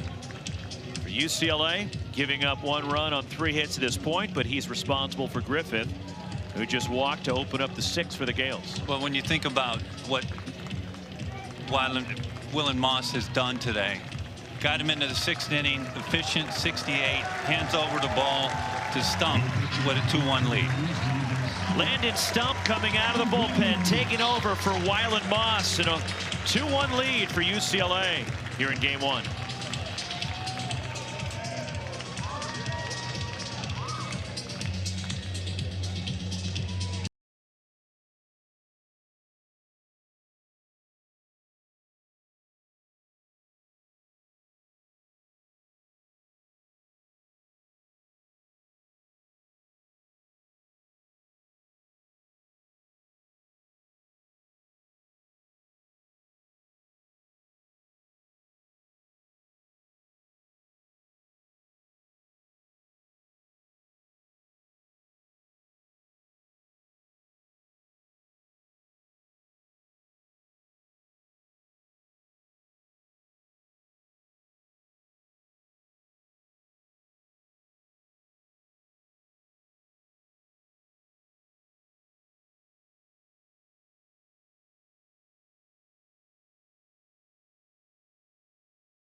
For Wyland Moss, who got the nod for John Savage and UCLA to start game 1 of the regional.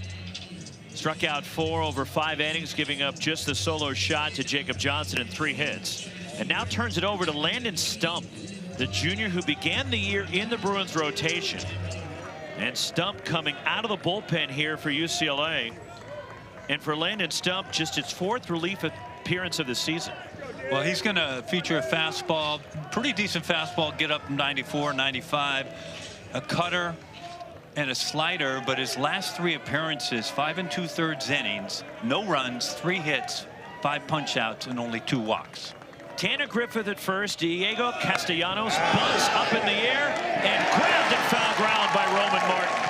Castellanos' inability to get the bunt down cost St. Mary's right there. I'm a little bit surprised that the Gales elected to bunt Castellanos right here. He pops it up, and it's a real easy play for Roman Martin over there. But when you have a runner at first base, you have that whole 3-4, the 3-4 holes wide open, especially for a left-hand hitter. And it's not like Castellanos can't rake. Here's Makoa sniffing. Pitch, and it's ball 1 up high from Landon Stump. Couple of flyouts for Sniffin. He is 0 for 2. Yeah, Castellanos extending his hitting streak to 36 games back in the first inning, which ties the West Coast Conference record. The longest active streak in the country. Check swing, and he went 1-1. And you can go back pretty far. A lot of skippers, when you're on the road, I always had the mentality as that I want to try to win on the road. I don't want to tie the game up on the road. I want to win on the road. And especially when you're going through the 2, 3, 4 of your lineup.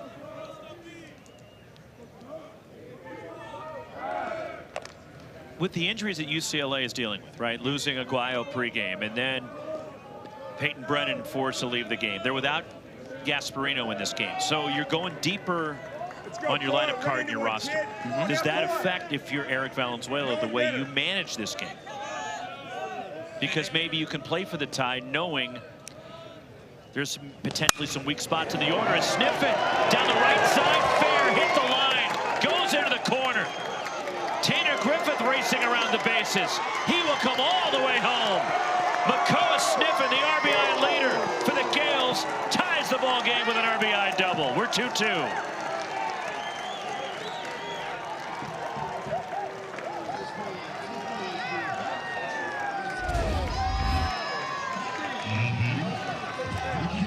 Makoa sniffing. This is a 92-mile-an-hour fastball, middle in, and we talked about the mentality of these Gales hitter.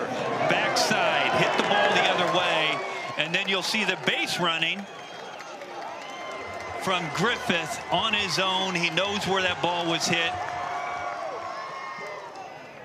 And just like that, we're knotted up at deuces.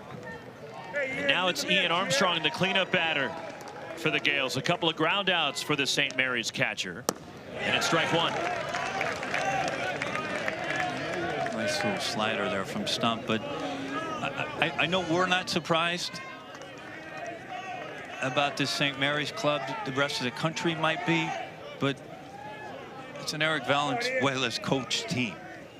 They're going to show up at all straight times. Back. Hey, you're on it, kid. Now, this is Eric Valenzuela's second stint, Roxy, at St. Mary's. He had 4 years at Long Beach State. Oh, yeah, he won there, too. He took a 4-year vacation from Moraga to Long Beach. He did. Went back. He did.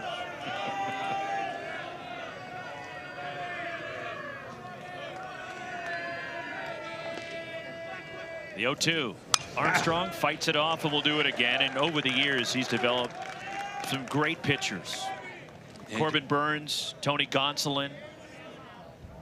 And prior to becoming the head coach at St. Mary's, he was an assistant and the pitching coach for Tony Gwynn at San Diego State. He was. He rest in peace.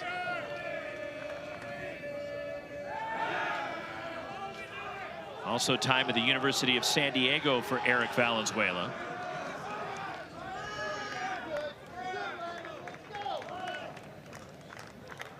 Two really good pitchers. Burns and Gonsolin have gone to have great careers. Right. 0-2 to Armstrong. That's ball one. Well, when you think about, you mentioned San Diego and Eric Valenzuela, Rich Hill, the tree of coaches that Rich Hill has across college baseball is amazing. Lindsey Meggs, one. Eric Valenzuela, Jay Johnson. Reaching for it.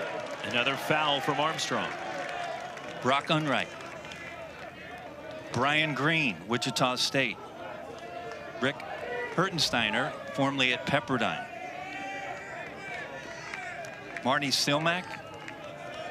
Dave Taylor, Chico State. I mean, sniffing out there at second, one down. Stump missing high.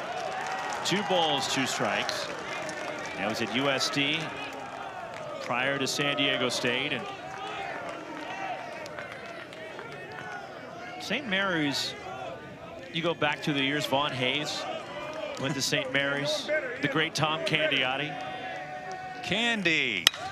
Skied to right, pushing toward foul ground. A long run for Jared Hawking, crossing over, makes the catch. Tagging at second, Makoa Sniffin will get to third on a long foul out off the bat of Ian Armstrong.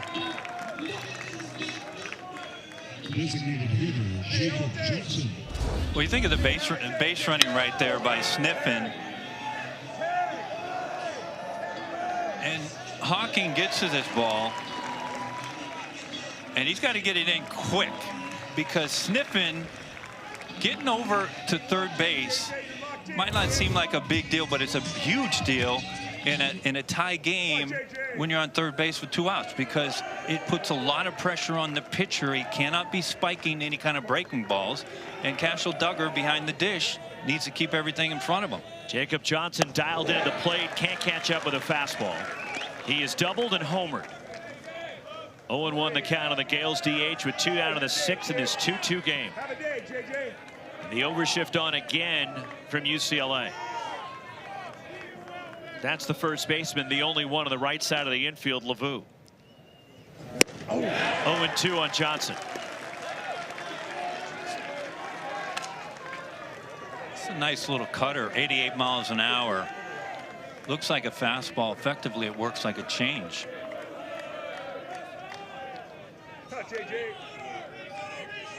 Makoa Sniffen, the runner at third for St. Mary's. The 2-strike pitch. And it's ball 1 on Jacob Johnson.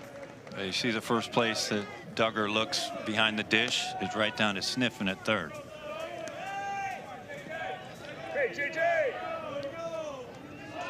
St. Mary's tying the game here in the 6th. The RBI double from Sniffen. There he is creeping down the line. The pitch. Swing and a miss, elevating. Stump gets the strikeout and strands that runner at third. But St. Mary's ties the game. Makoa Sniffen. Single season hits record for St. Mary's College. Adds to his total. Middle third of the order coming up for the Bruins. We are 2-2 to the last of the 6th.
The Women's College World Series continues tonight from Oklahoma City.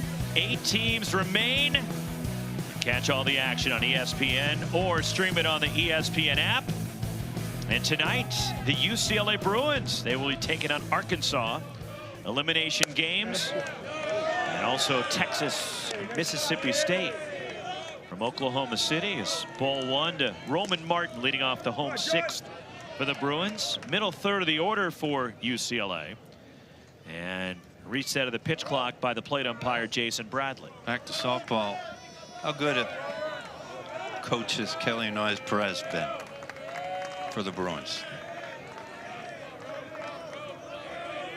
Her son played for John Savage. He did. Mikey Perez did. 1-0 pitch. That is a called strike as Martin homered in the 4th. He's 1 for 2. Well, he's going to hit the breaking ball the best in this UCLA lineup, and that's what he left the yard with last time.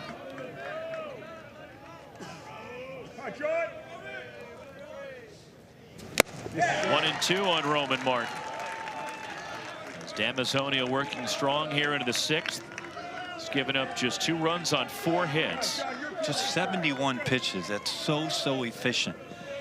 Just filled up the strike zone from inning 1.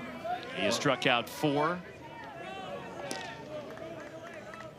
The 1-2. Swing and a miss, got him. Pitch up and strikeout number 5 for John Damazonio. And it's a slider on the outside part, and it's up. Second baseman, number 19, David Meza.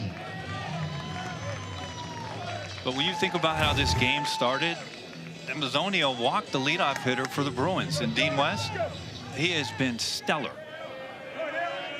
First at bat for David Meza since coming in for the injured Peyton Brennan in the 5th. He is 0 for 2 this season. That's 2 at bats the entire year for David Meza. And he takes a strike from John Damazonio. Meza, a sophomore from Sierra Madre. He's played sparingly this year and now pressed into duty in the most important game of the year. Come on, John. And I've always said in the postseason, whether it's a regional, a super regional, or the College World Series, the players that a player or a couple players or multiples are the least expected to do something that makes a difference in a win or loss. You need those guys. Because you can go back to every World Series that's ever been won. It's always a player that you least expected to be the guy that shined. 1-2 on Meza. The pitch. Nice. And it just missed off the corner from Damazonio, and the St. Mary's fans that gobbled up all the tickets the Gales were given all just stood up in disagreement with Jason Bradley, the plate umpire. It sounds like there's a lot of Gale fans here.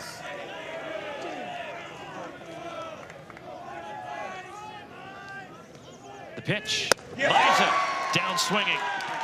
6 strikeouts for Damazonio, 2 away. That's another off-speed pitch down to the young sophomore.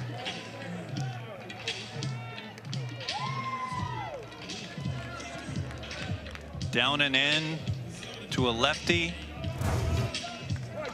That's where they tell you to throw it as long as it's not in the strike zone.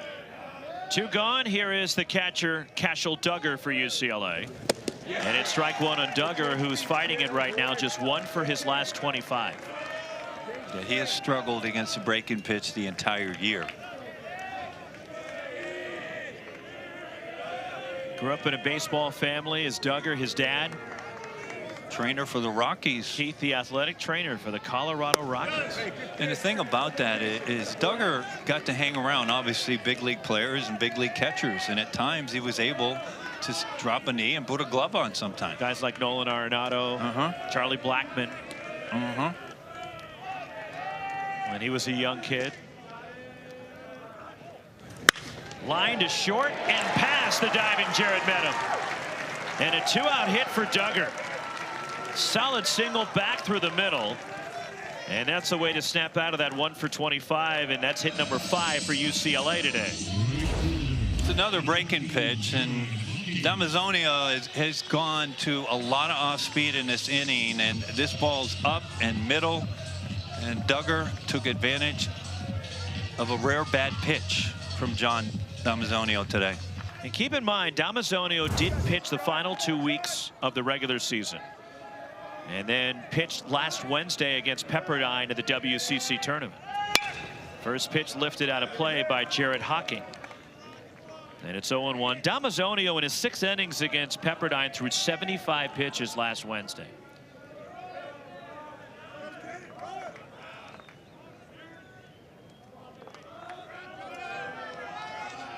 (0-1) the count on Jared Hocking, who was 0 for 2. Bruins are threatening here in the 6th of the base runner. It's 1-1 on Hocking.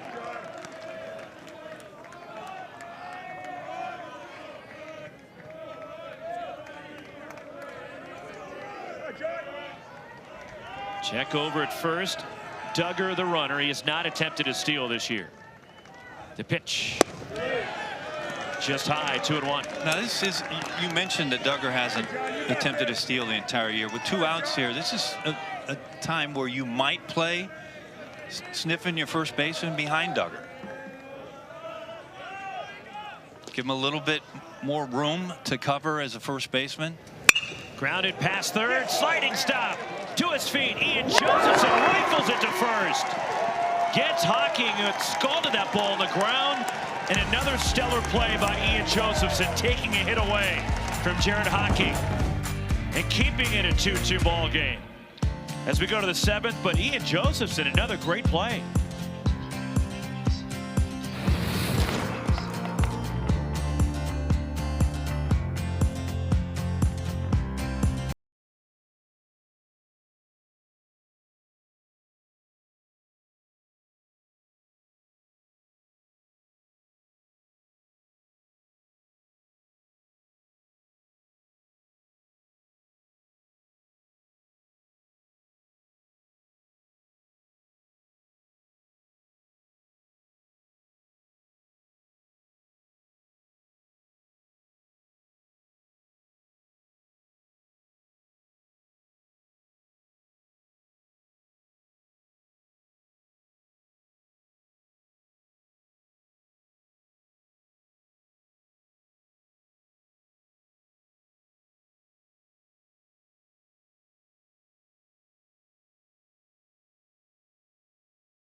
Play all the highlights, all the big moments.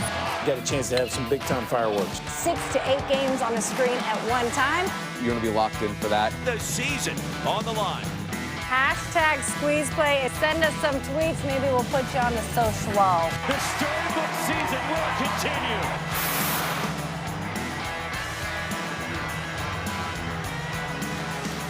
Tune into Squeeze Play. Get caught up on what's going on around the country. Already some upsets. For example, the Auburn Tigers losing at home in the Auburn Regional. Southern Miss goes down as well in the Hattiesburg Regional. Here, a tight one, the #1 national seed. UCLA and St. Mary's were 2-2 to the 7th. And the flamethrower out of the bullpen, Cal Randall, the junior from up in the Bay Area, from Discovery Bay, takes over. 6, 7, and 8 due for St. Mary's here in the 7th. Well, you see 28 innings pitched and 51 punch-outs, 18 walks. You referenced the flamethrower. He's been at triple digits several times this year. Strike 1 to Ian Josephson, who was 0 for 2. That sparkling defensive play to end the bottom of the 6th from Josephson. As Randall takes over for Landon Stump, who worked an inning out of the pen for John Savage. Fouled off by Josephson, and it's 0-2. 97 that time from Randall. The freshman Josephson says, you know what? I didn't see arms like this when I was playing at Sarah High School up in the Bay Area. Oh, boy. Strong Sarah High School presence with this St. Mary's team. As the catcher, Ian Armstrong, attended that school. So did Sam Kretsch, who more than likely will start tomorrow for the Gales in their 2nd game of this tournament. And if you're familiar with Sarah High School in San Mateo, a couple of decent athletes have come out of that school. Well, off by Josephson. You're looking at me like I would know. I'm waiting for you to just tell me. Tom Brady. Okay. Barry Bonds. Okay. Lynn Swan. Okay. It's a pretty good start right there, wouldn't you say? Yeah, well, you're talking about I want to say three Hall of Famers, but I can't. 1-2 to Josephson, and missed off the outside. 99 from Cal Randall. Well, if you're a Gale hitter, you pretty much know, hey, buckle up, you know what's coming. Can you hit it? Strike 3 called right through the heart of the plate. 98 from Randall. One gone here in the St. Mary's 7th. The NCAA Regionals coverage for all 16 sites continues tonight and tomorrow on ESPN Plus and the ESPN app. For more information, game times, and tournament brackets, visit NCAA.com, your home for all NCAA championships. One gone in the 7th. And in the air, Jared Medham flips one out toward right center. And taking charge, the center fielder, Phoenix Call. And there's 2 gone here in the St. Mary's 7th.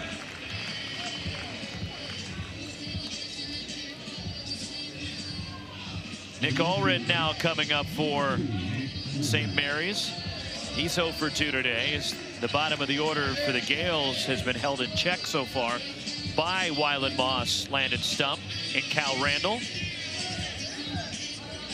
And they were a big reason why St. Mary's was able to win the WCC tournament last weekend in Scottsdale. With the depth of this lineup is Jack Meggs, who runs the offense for Eric Valenzuela and St. Mary's, coming out for an offensive conference. And his dad, Lindsey, is a former Bruin, by the way, played here just a few years ago.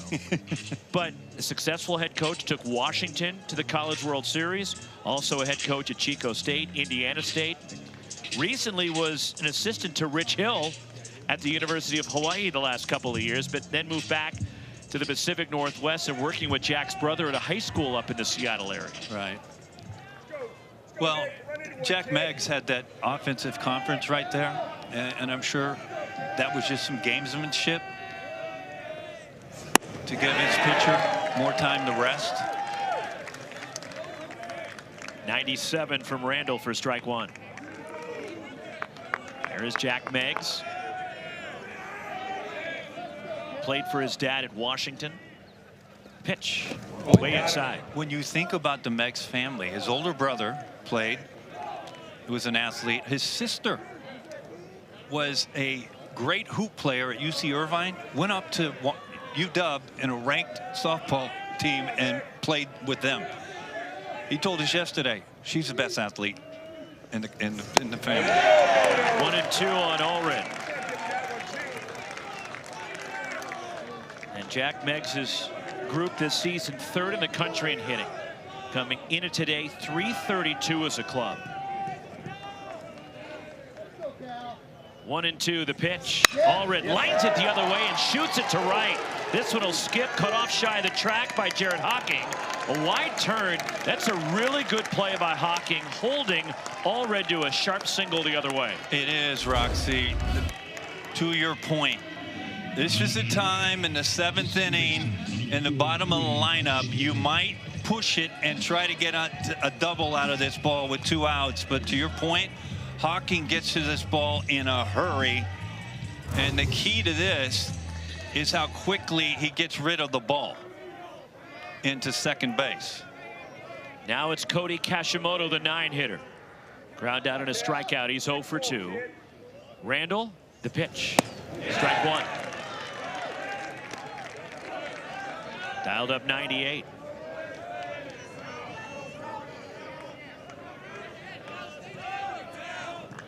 There are a lot of surprising scores.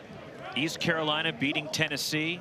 Liberty beat Boston College. And this, a 2-2 ball game in the 7th, might surprise a lot of people because UCLA is the #1 national seed. But if you paid attention to St. Mary's, you know this is not your run-of-the-mill 4 seed. This is a team that can really hit. Well, when you think about it, as you see strike 3. Call paints the black with 99.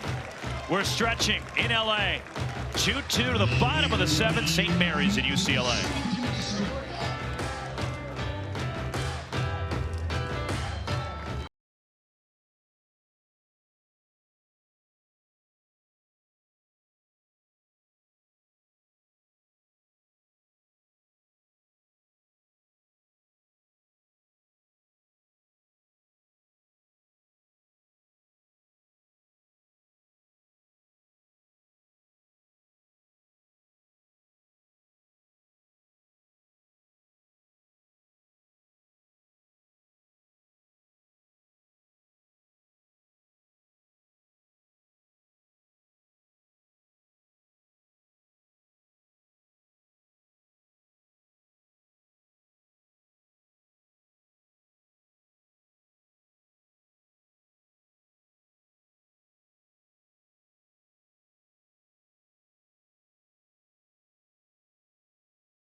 It is the NCAA Baseball Regionals presented by Capital One.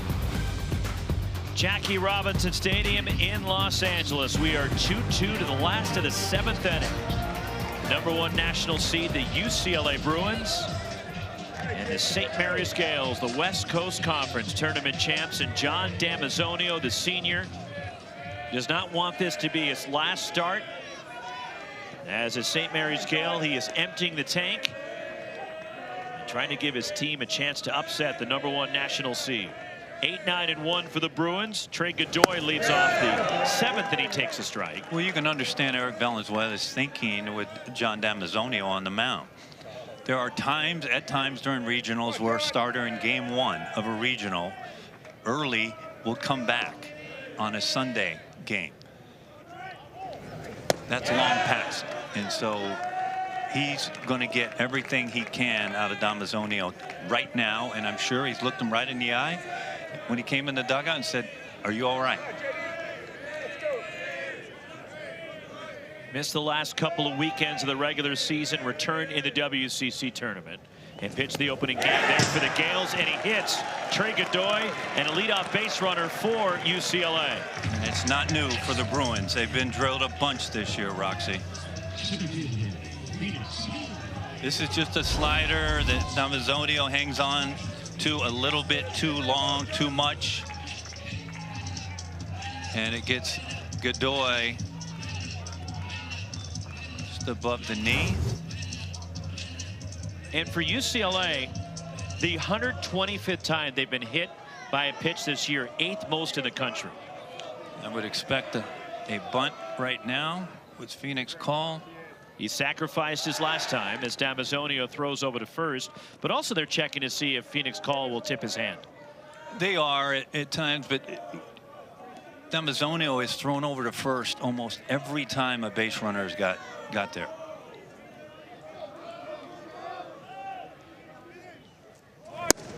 Ball 1.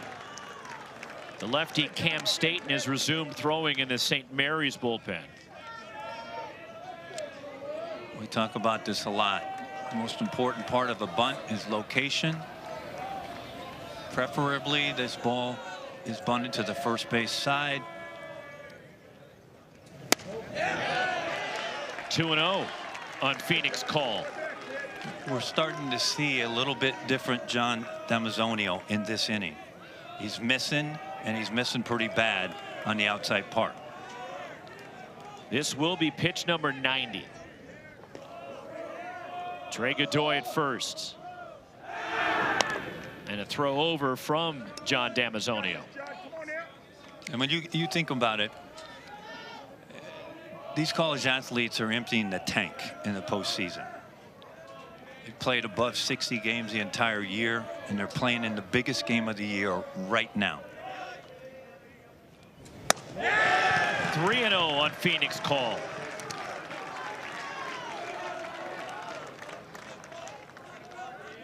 You know he's taking here. Yeah, there's no question that the Gales are a ball away from being in a big hurt, because there's no question that Dean West would bunt these runners over and then make Eric Valenzuela make a choice. Do you want to pitch to Rock Chalowski? Cold strike. Or Mulavai-Levu? Huge pitch in this game right now. 3-1 on Phoenix call. Hit by pitch, Godoy the runner at first. Damazonio. Another move to first.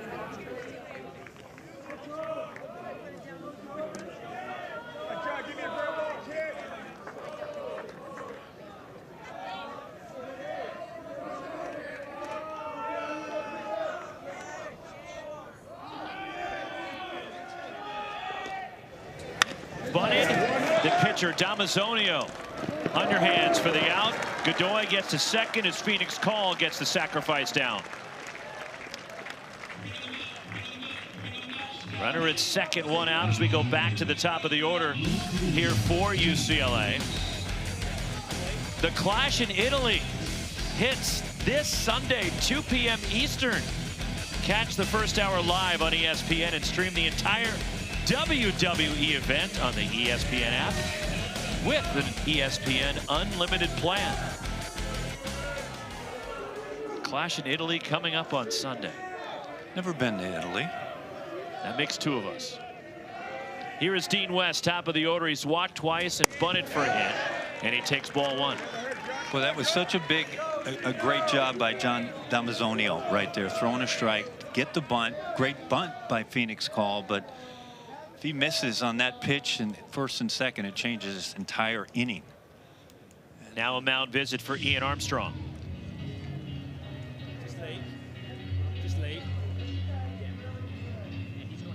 The lefty Staten continues to loosen the bullpen with West at the plate, left-handed batter, the junior from Woodland Hills for UCLA.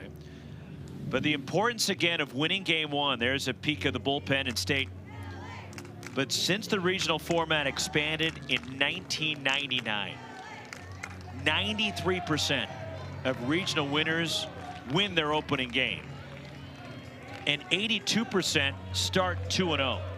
It's amazing when you think about it. But, you know, ironically, we've seen part of that 7%. UCLA in 19 and up at Corvallis. 1-0 pitch. And it's 2-0 on West. And West has been a reverse split guy this year. He's hitting 278 overall coming in. It's jumped up to 281 today with the hit. But he is 317 against lefties, but only 269 against righties. Yeah, Dean, he's always been in the middle of good things for the Bruins. And this year, I think many thought he was going to hit over 300.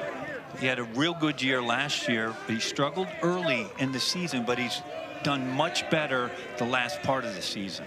Hit 320 a year ago for UCLA. Yes, sir! Strike two from Damazonio. Talk about emptying the tank. John Damazonio. 2 balls, 2 strikes, 1 out. The go-ahead run out there at second. Trey Godoy leads in a 2-2 game. The pitch. Tapped, foul at the plate. And we'll do it again. When you think about Damazonio, John, being a senior, what do you think's going through his mind when he knows it inherently? This could be my last. If we don't advance out of this regional, this is my last start. The last time I'm going to be on a bump for the Gales. But you can't let that. No. But he knows it ahead of time. He inherently knows it. Players know. Comebacker play. Damazonio chasing after Godoy. Runs him back to second. Now that's the shortstop, Jared Medham. The tag, Ian Josephson. And heads up base running. Getting all the way to second was Dean West in that rundown. There's a lot of good on both sides here. John Damazonio, this is perfect PFP. What's PFP? Pitcher's fielding practice. A comebacker with a runner at second, turn around and pick up the runner. But to your point, Roxy, Dean West getting to second base is excellent base running, bar none. This is great base running because at the start, there should be just a runner at first base and 2 outs. And now because of Dean West base running, they just traded places. And some real interesting chess match going on right now, strategy-wise, between these two sides. There is an open base at first by West going to second. Mulavai Lavu is on deck, who is 0 for 3 today. The lefty, Cam Staten, warming in the bullpen for St. Mary's. Rock Chalowski, sac fly in the 5th, is 0 for 2, the open base at first. And conventional wisdom would tell you, Wes, you can't let Chalowski beat you, and you put him on. But the problem is Lavu is on deck. Well, it's an interesting situation, and now you understand what Big Ten coaches had to deal with the entire year and the rest of the country, is that I don't think they're going to put him on. Now, and I'll tell you why, because we know and we've watched, just by the way John Damazonio yesterday talked to us, he's got confidence. He punched out Rock in the first inning. Gave up a sac fly to him. But Levu leads the club in RBIs. That's the last guy you want to face here. Rock Chalowski at the plate in a 2-2 game, last of the 7th. The pitch. Popped up, back behind the plate. Ian Armstrong giving it a look, and it hits the netting before the St. Mary's catcher could reach it. It's strike 1. And they went right at Rock on the inside part. We'll see Ian Armstrong coming right into your living room. Say hello. Nice close-up of Ian Armstrong there. Nearly had a play on it. The go-ahead run is West at second base. Damazonio. The 1-strike pitch. Fouled off. 0-2 on Rock Chalowski. Now, we've been here before in this count, and it was his last at-bat. 0-2, and then Damazonio threw the slider down and away, and Rock hit it to left for a sac fly. 100 pitches now for John Damazonio.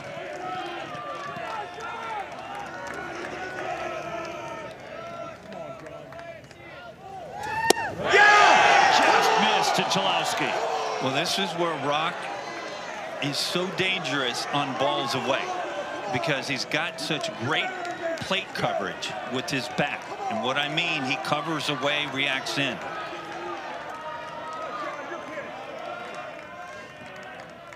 The 1-2 pitch inside at Chalowski. It's 2-2. Up over 100 pitches now, Damazonio. Is this any fun?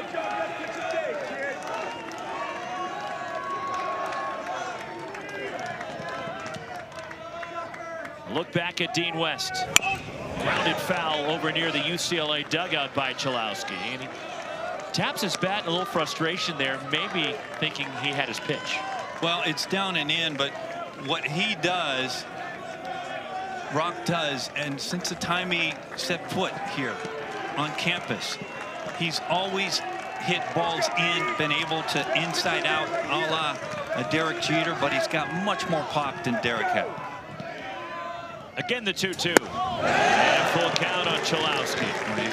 That right there is a sign, if you're in the other dugout, somebody's kind of locked in. When you start seeing a hitter's feet walk forward but not turn left, somebody right now is locked in.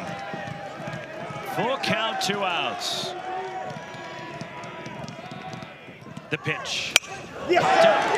Shallow right, behind first, going out is McCoy Sniffen, crossing into foul ground, and he makes the play for St. Mary's to get out of the jam. John Damazonio, 7 strong innings, 2-2 to the 8th. Top of the order coming up for the Gales.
So far, the biggest at-bat of the game was the at-bat we just saw. John Damazonio against Rock Chalowski. Fastballs first two pitch, a slider on the outside part, coming back in with the gas.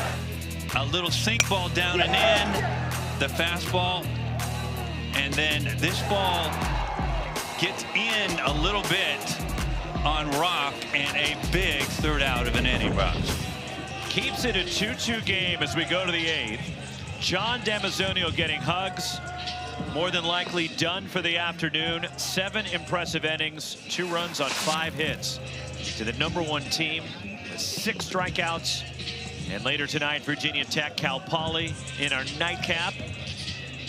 And a busy Saturday and Sunday at Jackie Robinson Stadium at this Los Angeles Regional. What a job. I mean, John Damazonio, he left it all out on the field. His best pitch of the night was his last pitch, or the day, I should say.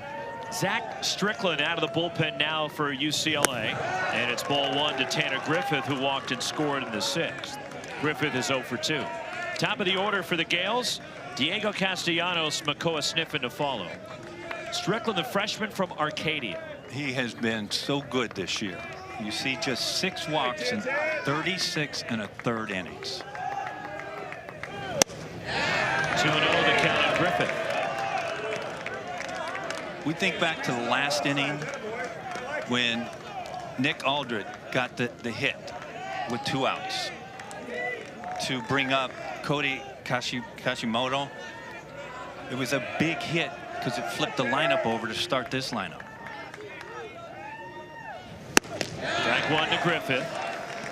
4th pitcher for UCLA today. Moss started. Wyland Moss went 5. Landon Stump for an inning. Cal Randall for 1. And now Zach Strickland. The 2-1. Hit in the air. Playable out toward left center. Phoenix Call roaming over. Now backpedaling and sidestepping out #1. ESPN is the home for the NCAA college baseball regionals for round-the-clock multi-game coverage. Scan that QR code. ESPN Plus subscribers can access expanded coverage with Squeeze Play. There is great action going on across the country, and Squeeze Play will keep you updated. Upsets already, some more brewing, and a tight one here in LA. 1 down to the 8th for Diego Castellanos. And he takes strike 1 from Zach Strickland. That's why you sit down when regionals start and drop an anchor at home. I'm just jealous we can't watch Squeeze Play. We Well, have to it be is. focused here. Castellanos 1 for 3. Extending his hitting streak to 36 games, a first inning single. And again, that ties the conference record. The WCC was held by a St. Mary's Gale, who had hit in 36 straight games. Brandon Kalfas fouled away by Castellanos, and he did that in 2014. Castellanos, an outstanding two-way player. His defense was a big topic of conversation for St. Mary's winning the WCC over USF last Saturday. Word is he's got a pretty good cannon of an arm. And a throw he made to keep St. Mary's in front in a 1-run game. And he threw out Jaden Garrison, the speedy center fielder for USF, in the 8th inning at the plate. And it just missed to Castellanos. 2-2. Or did it? It was a little low. Was it? Yeah. Well, you see Duggar behind the dish looking at the Bruin bench. Gonna let him know, not that it matters, no ABS here. 2-2 on the way. And a full count on Diego Castellanos. Although the SEC used the ABS in their conference tournament.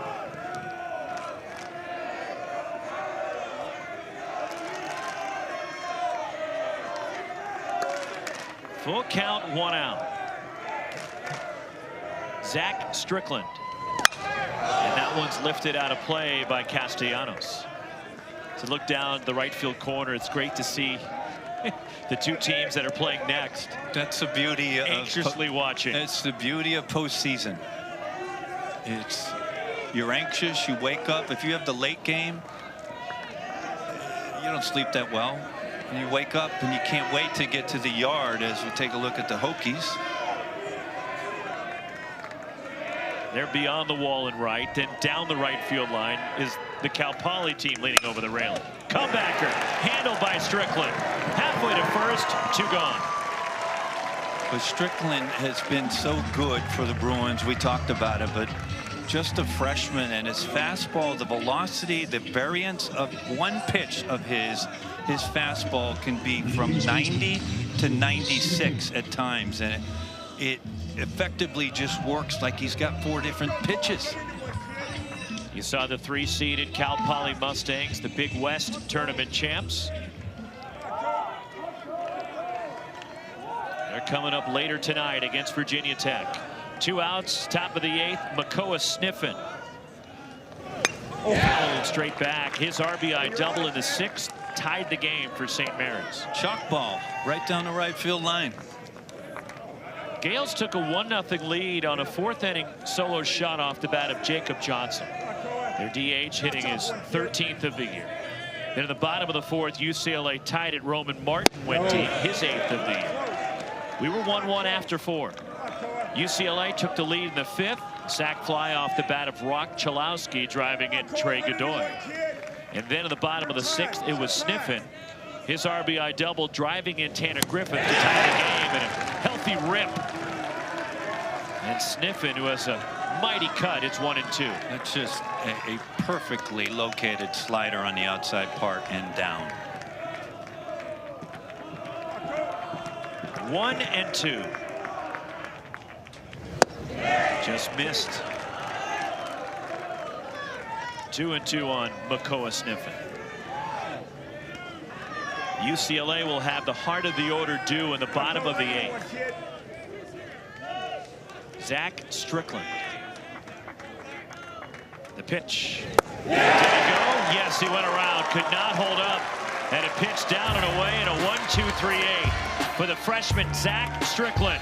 We're going to the last of the 8th, and a tie ball game.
ESPN 40-plus NCAA championships. Confetti rains. Nets are cut. Joy erupts. Hardware is hoisted. History happens here on ESPN, home of NCAA championships. 2-2 as we go to the bottom of the 8th in Game 1 of the Los Angeles Regional. The #1 national seed UCLA Bruins trailed early. A homer from Jacob Johnson. But then the Bruins came right back in the home 4th. Roman Martin tied it. We were 1-1 after 4. Bottom of the 5th, the Bruins took the lead. The potential #1 pick in the Major League Draft, Rock Chalowski. And a sac fly driving in. Trey Godoy, 2-1 UCLA. But then in the bottom, or the top of the 6th, Makoa Sniffen doubles on the right field line, driving in Tanner Griffith from first. And we are 2-2 as we go to the bottom of the 8th. 2 runs, 5 hits, no errors for St. Mary's. 2-5-0 for UCLA. It's the heart of the order for the Bruins in the last of the 8th.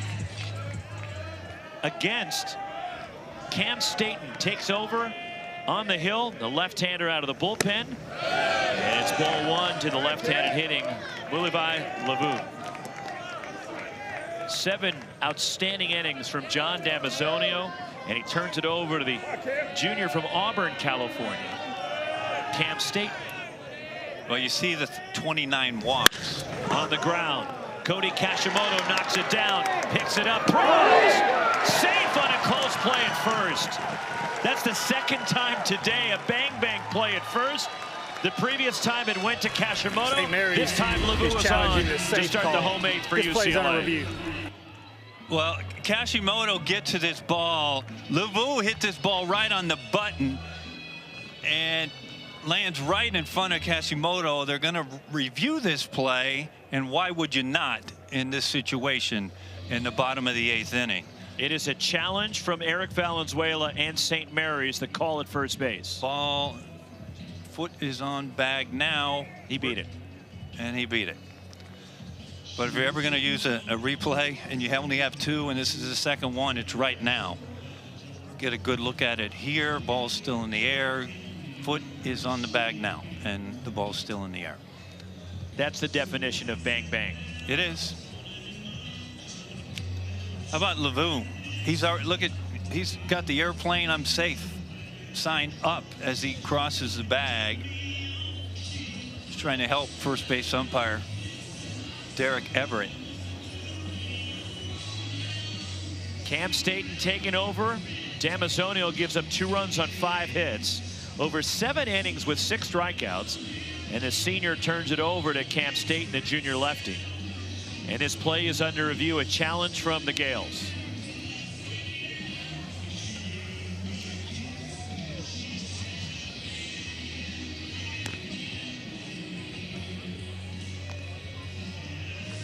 And our umpiring crew, our plate umpire Jason Bradley, along with our second base umpire Eric Gaucher.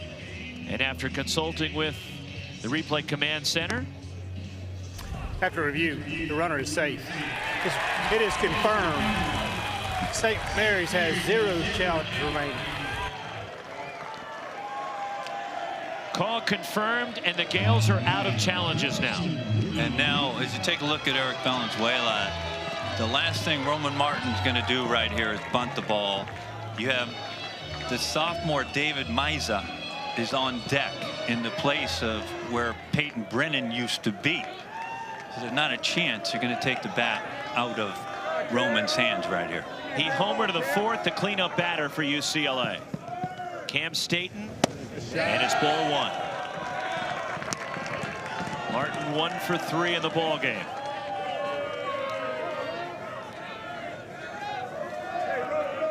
Here we go. 2-2 in the bottom of the 8th.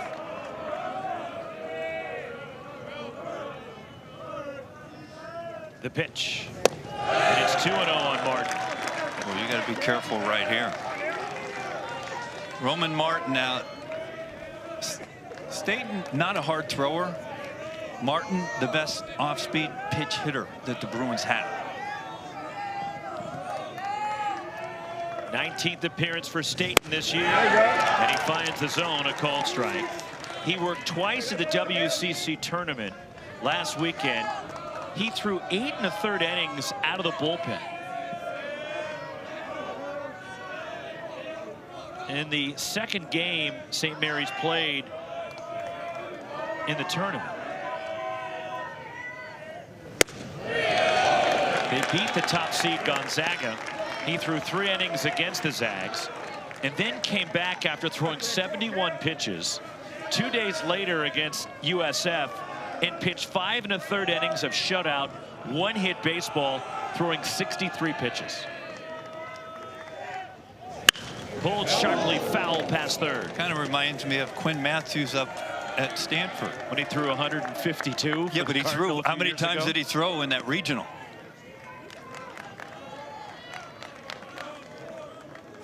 Need we say This is a big pitch. Full count on Martin. LeVue, the runner at first for the Bruins. Staten. Move to first, and a half-hearted move, and easily getting back is LeVue. Of course, the Bruins are just trying to get a run on the board and turn it over to one of the best closers in the country in Easton Hawk. He is looming in the bullpen for John Savage.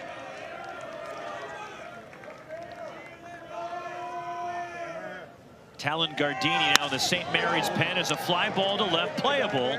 Nick Allred camps under it, and he makes the catch. Back to first, LeVue, as Roman Martin just missed that one. Boy, you are so spot on right there, Roxy. This is location by Staten on the mound. Great location on the inside part. And now we're getting a pinch hitter for David Miza for UCLA. Again, the Bruins are shorthanded. We've chronicled it all afternoon. Knew they were not going to have Will Gasparino today, their starting center fielder, because he was thrown out of the Big Ten championship game for what was deemed malicious contact, which comes with a mandatory one-game suspension, which is being served today. Then pregame, Aiden Aguayo gets injured and is scratched for the lineup, and John Savage having to adjust.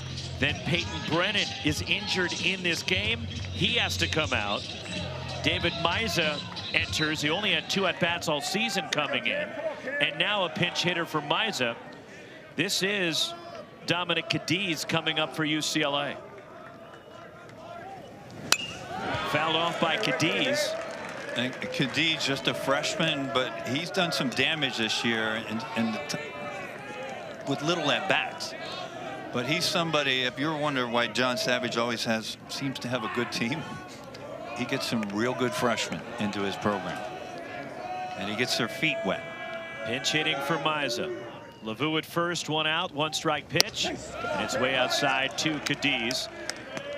86 at-bats this year for Cadiz. He has 2 homers.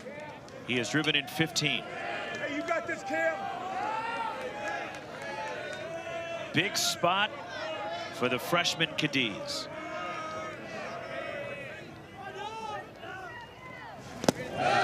Good block by Ian Armstrong. It's 2-1.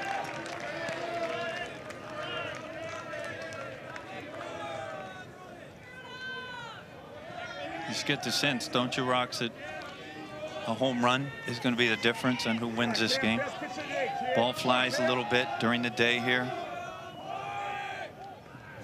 Cadiz out to right center. Into the alleyway, racing over. Castellanos makes the catch on the move. Diego Castellanos had a long way to go. He was shaded toward the line and makes the catch on the run. LeVue back to first, and there's 2 away. When is it necessary and a good thing that you have a left-handed throwing right fielder? Right now. That's his glove side. Much different for a right-hander. Not that a right-handed throwing right fielder couldn't catch that ball, but it sure helped on that play that he's a left-handed. Now it's Cashel Duggar who singled in the 6th. UCLA is 0 for 12 today with runners on base.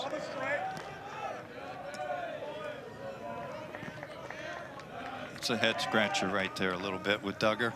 2 out and fake that bunt.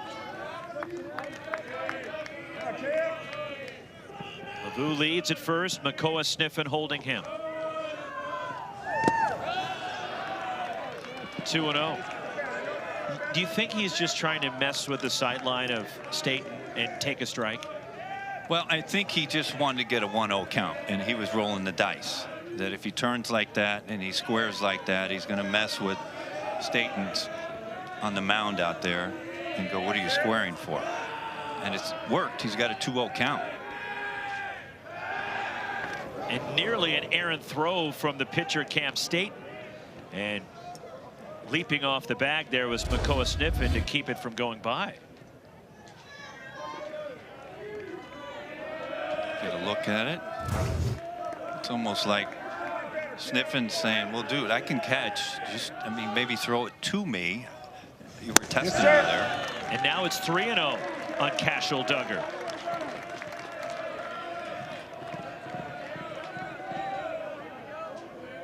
lose Duggar, and you put the go-ahead run out there at second base here with 2 outs.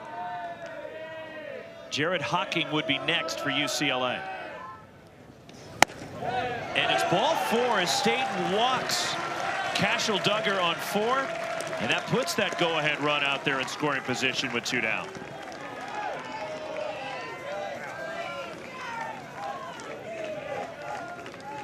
And here comes Jared Hocking. 0 for 3 today, 2 groundouts and a strikeout. And he was the late addition to the lineup for UCLA today with the pregame injury for Aiden Aguayo.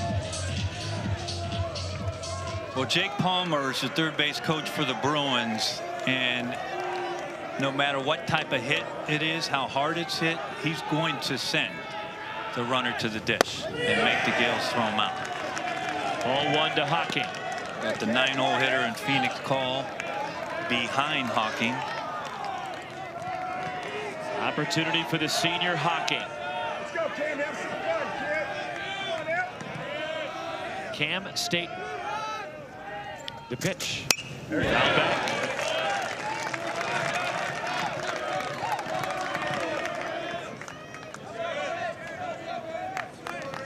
Hocking just 1 for his last 17. 2 on, 2 out. Bottom of the 8th in a 2-2 game. The #1 team in the country, UCLA, in the 4 seed in this bracket, St. Mary's. Hocking sends 1 out of play. You know, all the team meetings you have, and as a team, as a group, as a coach, and you talk about we're a team, we have to win, everybody has to contribute, and you never know when we're going to need you to contribute, and this is what they're talking about right here. Levi Lavu at second. Cashel Duggar at first. The 1-2 pitch, and it's ball 2 to Jared Hocking. You know his father's watching, right? He's probably hiding somewhere. Yeah, this has to be an uneasy feeling for a parent. It has to be. His dad, Danny, longtime major leaguer. Win it, kid. Win it. Full count on Hocking. That means with 2 outs, Lavu at second, Duggar at first. They will take off on the pitch. There are times in this situation where you might do an inside move if you're Staten on the mound.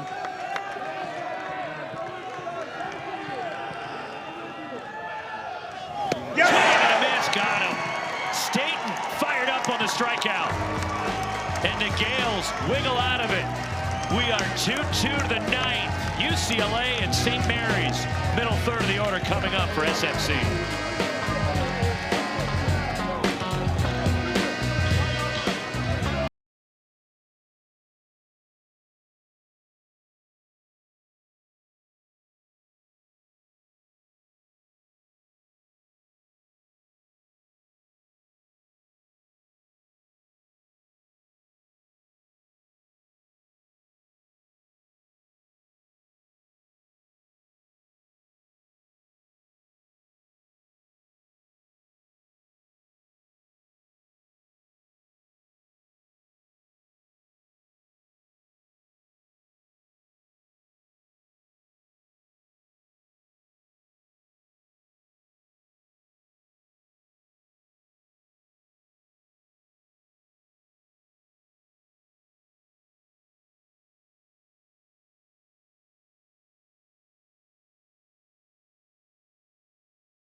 The NCAA Baseball Regionals are presented by Capital One.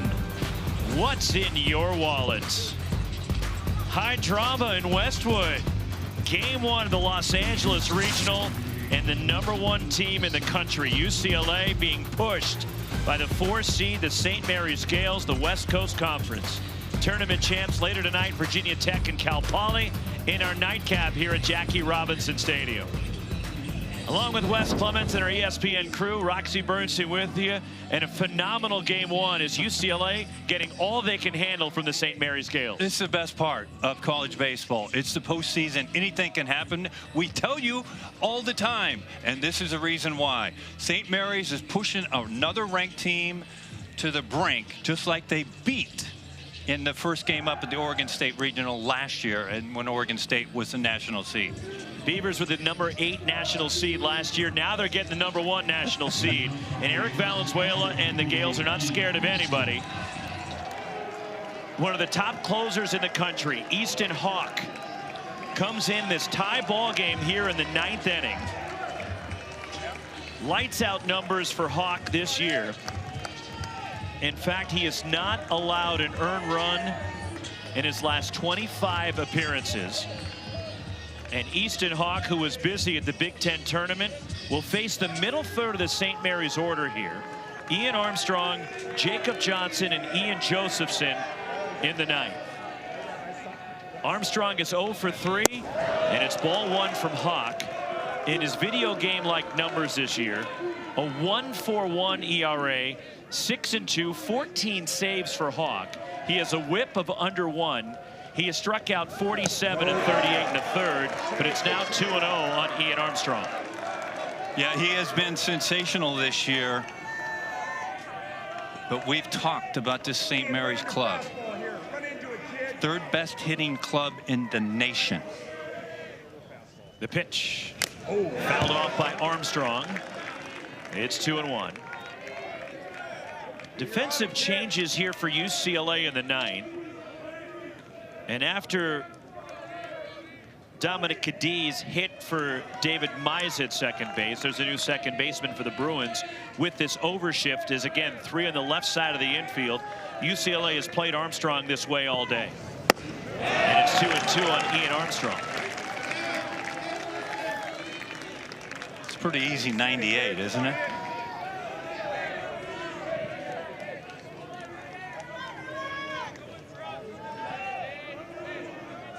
Two and 2 on Armstrong. The pitch. And it's a full count on Ian Armstrong. The new second baseman for UCLA here in the 9th inning is Kaysen Kansarian.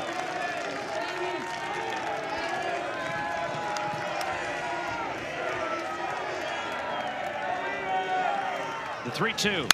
Skied out of play. And we'll do it again. And you insert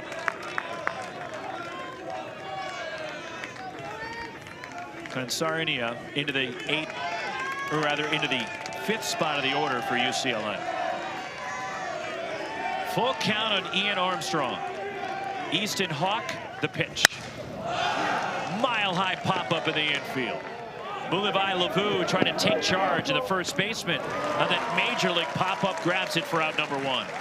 I know it seems like a routine pop-up, but the sun, you can see that Mulivai Lavu is shading with his offhand and also using part of his glove. But this is, he's using his glove as his shield and his shades, and this is a real good play.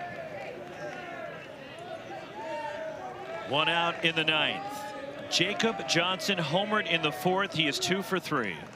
And the St. Mary's DH takes ball 1.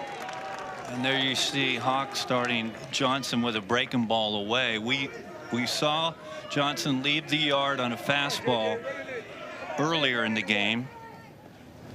And there's consecutive breaking pitches. So that's John Savage, who calls the pitches for the Bruins, showing some respect to Johnson. And that's when you know your pitcher can rush it up there to 98. 2-0 on Johnson. 2-2 in the 9th. The pitch. Fouled straight back. That's baseball right there. And we talked about him leaving the yard for the first run of this game. In the 4th inning, takes his fastball, and it's a rocket over the right field wall.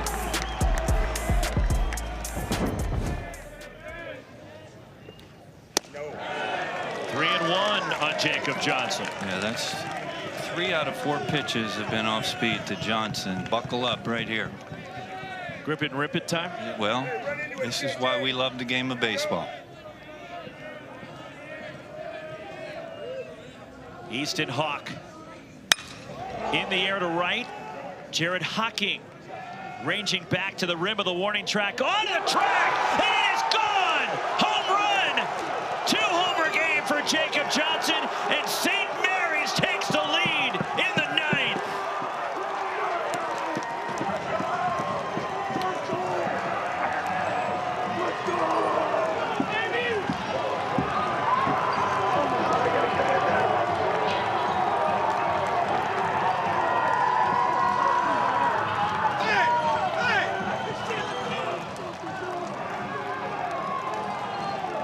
A fly ball that just kept going and carrying to right and just got out of here for Jacob Johnson. His 14th home run, 3-2 Gales.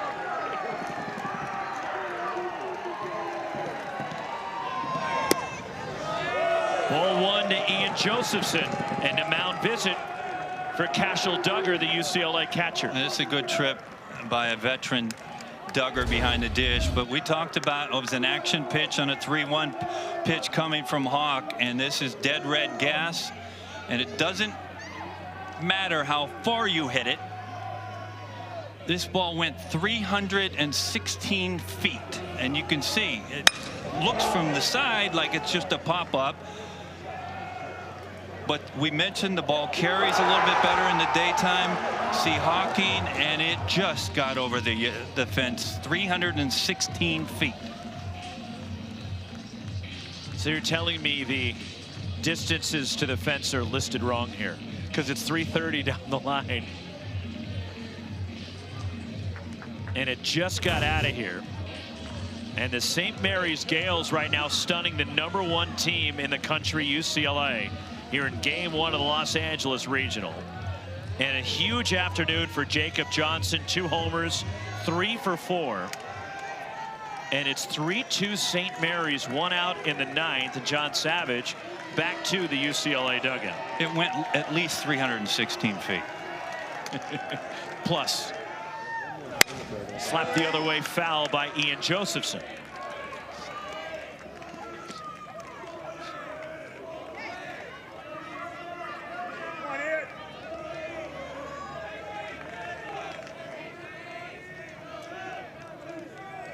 One and one on Josephson. Easton Hawk, the pitch, and it's 2-1. And a short-handed UCLA team in danger of dropping the first game now. And that's the first earned run allowed by Hawk in his last 26 appearances. Josephson, a bouncer toward the middle of the diamond. Handled that as the shortstop, Chalowski. And Rock Chalowski throws out Ian Josephson 2-way.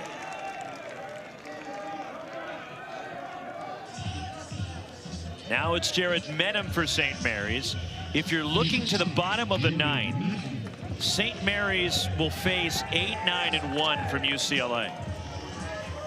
Trey Godoy, Phoenix Call, Dean West. And if anybody reaches, Rock Chalowski is due up 4th.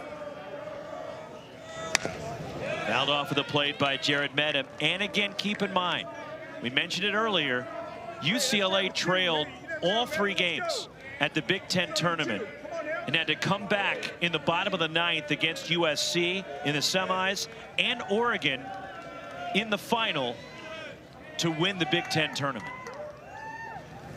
1-1 on Jared Medham. There's a certain resolve this Bruins team has had the entire year. We talked about it. We talked with the players yesterday. They don't count outs, is what Rock Chalowski told us. They count pitches at bats.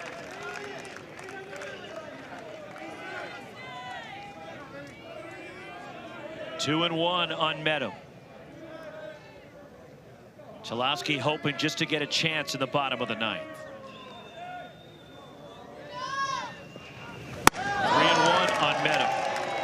Nick Allred would be next.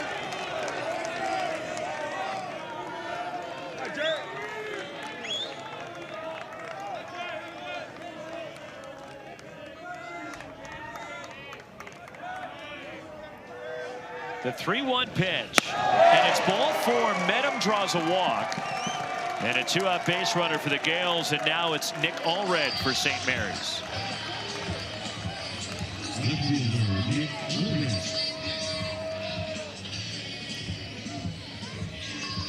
Well, John Savage,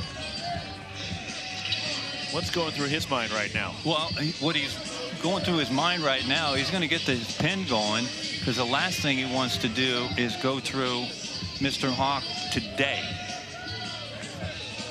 Because if this score holds, he's going to need as many arms as possible tomorrow. And we've mentioned an offensive conference, Jack Meggs, who runs the offense for Eric Valenzuela and St. Mary's. But keep in mind, 93% of all regionals those teams have won game one.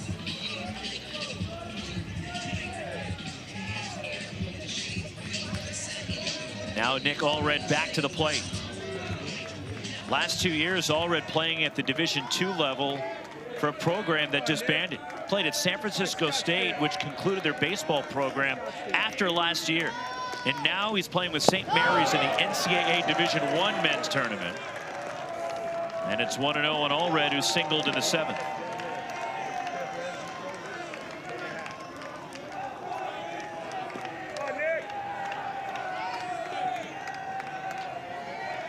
Ian May is up in the bullpen for UCLA right now, as Allred looks at his strike. There is activity on the other side for St. Mary's. Sam Kretsch, who is slated to go in game 2 tomorrow, as number 10 is May, and he is joined by Jake Swenson of the Bruins bullpen. But on the other side for St. Mary's, Allred grounds it past third foul. Sam Kretsch was supposed to start tomorrow. At least that's what Eric Valenzuela had scheduled. Right. Sam Kretsch is warming up in the bullpen right now. That's him, number 14 for the Gales. And that has a lot to do with that 93% number we're talking about. You get a chance to win game one in a regional against the #1 team in the country, you win game one. Jared Medham, the runner at first. Throw over from Easton Hawk. It's not a bad time to run if you're the Gales. You got a 1-2 count. You might expect a breaking pitch here. He's 6 out of 8 is Medham, stealing bags. Hawk already 25 pitches here in the ninth. Good play by the catcher, Cashel Duggar, on the pitch in the dirt.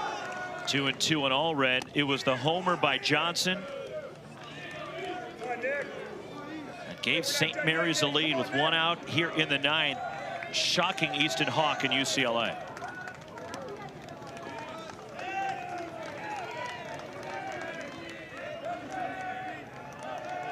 Runner goes. Fouled off of the plate by Nick Allred. Got the pitch to run on. It's another breaking pitch.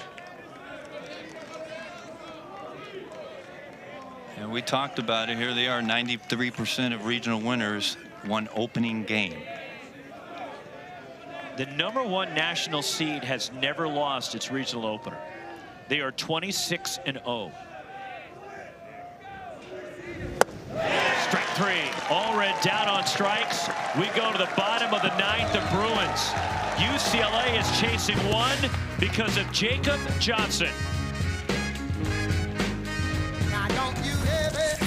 Two-homer game for Johnson, and it's 3-2 St. Mary's to the bottom of the ninth.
We go to the bottom of the ninth, and the #1 national seed is in trouble.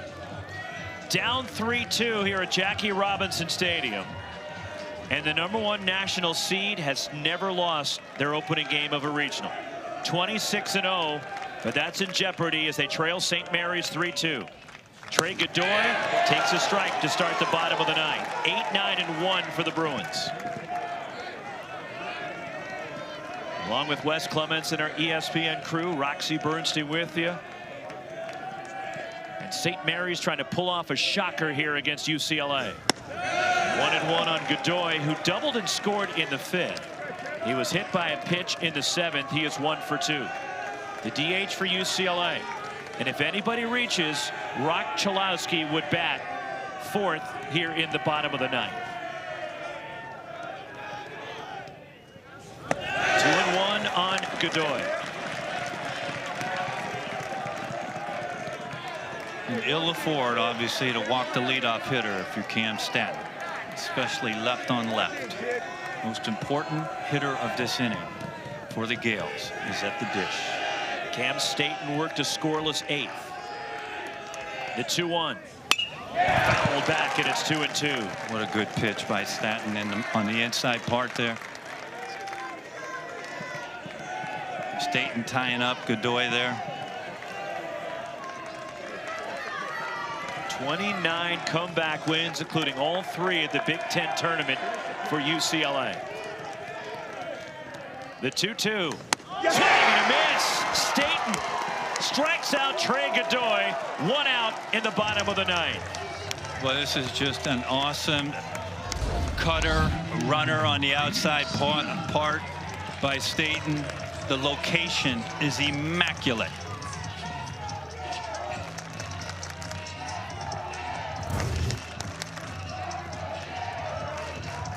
One gone in the last of the 9th. Phoenix Call has sacrificed twice. He is 0 for 1. Cam Staten, the pitch. And it's strike 1 to Call. Dean West on deck for UCLA. St. Mary's, who beat the #8 national seed Oregon State in their opener last year in Corvallis. They're looking to join Fresno State as the only 4 seed in back-to-back seasons to win their first game. Fresno State did in 2007 and 08, and that's when Fresno State won the national championship back in 08. The 1-1. Tapped foul by Call. It's 1-2. But if St. Mary's pulls this off, they will be the only team to win against a top 8 national seed as a 4 seed in consecutive tournaments.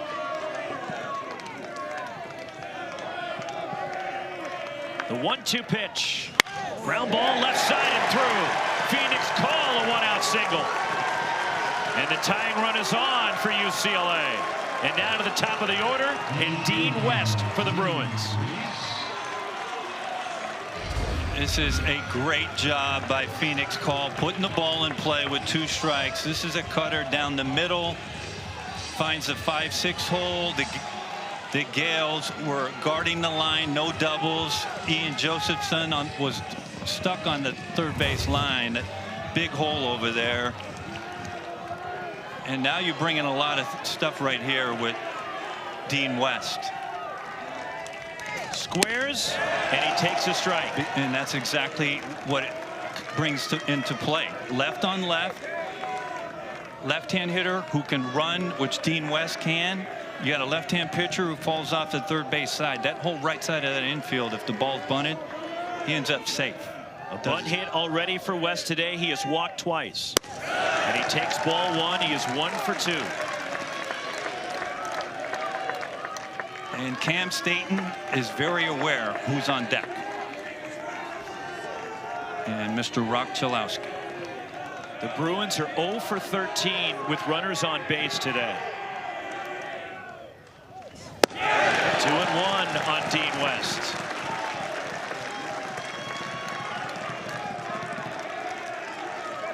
Look, there's a reason why in Major League Baseball closers are paid a lot of money. it's for situations like this. It is, and this is where when you see emotions and things like that, and when you get in a tense situation.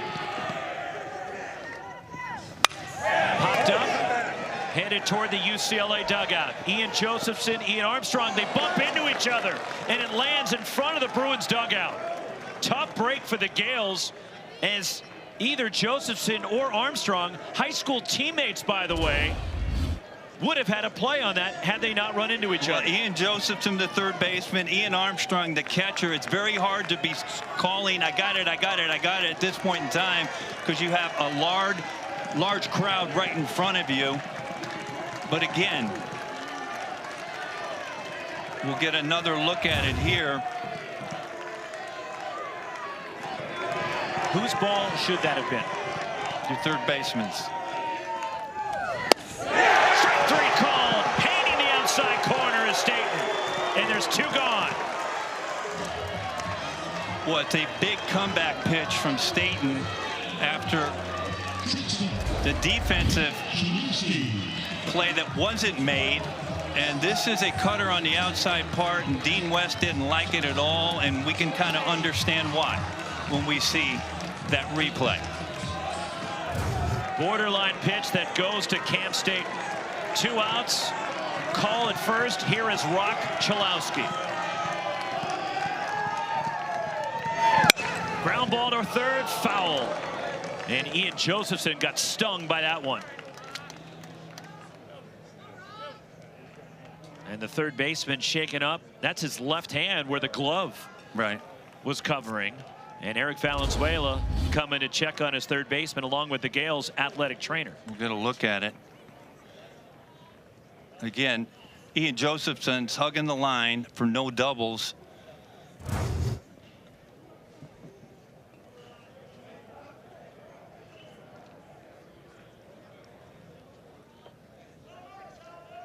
But if you ask Bruin fans, in this situation, 2 outs, who would you want coming to the dish in this situation? We're looking at him. The last 3 games, UCLA with walk-offs and all 3 in Omaha at the Big Ten tournament. They came back to beat Purdue in the quarterfinals. Then in the semis against USC. They needed a home run in the bottom of the 9th to win it.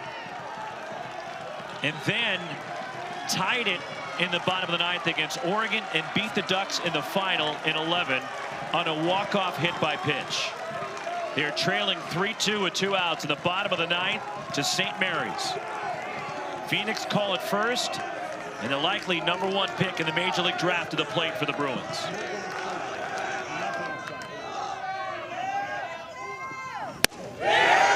Two on Chalowski.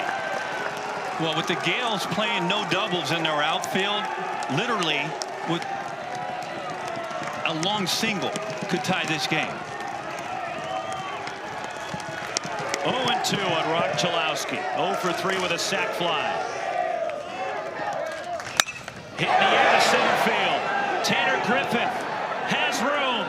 Griffith puts it away, and for the first time in tournament history, the #1 overall seed has lost their first game in the NCAA tournament. The St. Mary's Gales have shocked UCLA.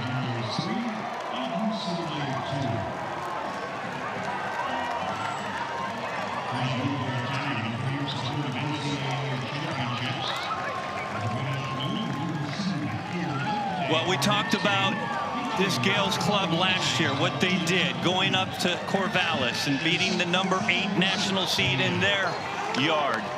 They turn around the following year and they do the same thing, albeit the #1 overall seed and #1 ranked team in the UCLA Bruins. And we talked about, Roxy, how well the Gales hit. It was how well they pitched today.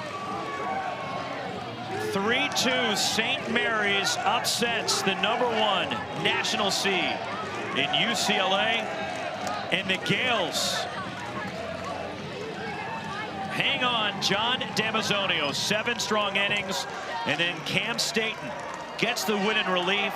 2 scoreless frames And UCLA, a team that is beat up right now, in dealing with a lot internally because of injuries. They were without their starting center fielder, Will Gasparino, today because he had to serve a one-game suspension. And St. Mary's capitalized, and the Gales shocking the #1 team.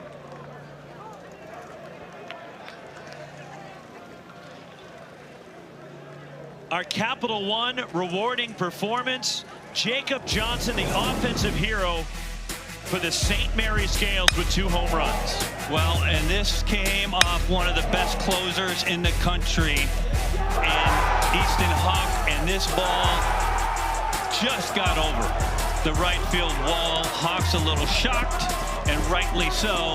Nobody scores against him, Roxy. Look at our updated Los Angeles regional bracket and the St. Mary's Gales in the winner's bracket, which means UCLA will play an elimination game tomorrow afternoon at Jackie Robinson Stadium. We are joined by the offensive hero for the Gales, Jacob Johnson, who had a big hand in this victory over UCLA. And Jacob, for your team to do what you guys did today, to come in here and beat the #1 team in the country, what does this say about your locker room and your program? We just want to win. You know, everyone was playing for each other. You know, the brotherhood here is just awesome. It's amazing. So, Jacob, when you are up at the dish, are you aware of where the Bruins are playing you? 3 on the left side, and the first baseman pulled over, playing basically infield in second base. Are you aware of that in the box? Are you thinking about, I need to go the other way, or is that just your hitting approach? Yeah, my hitting approach is just to go look backside, you know. And if they throw it out there, hit it out there. If they come in, I'll, you know, put a good swing on it, you know. You got UCLA, the #1 national seed. When you saw the bracket was unveiled on Monday, what was running through your mind and when you were talking with your teammates about this opportunity? You know, our opponents are nameless and faceless. You know, we were going to come in and just kind of compete against whoever it was.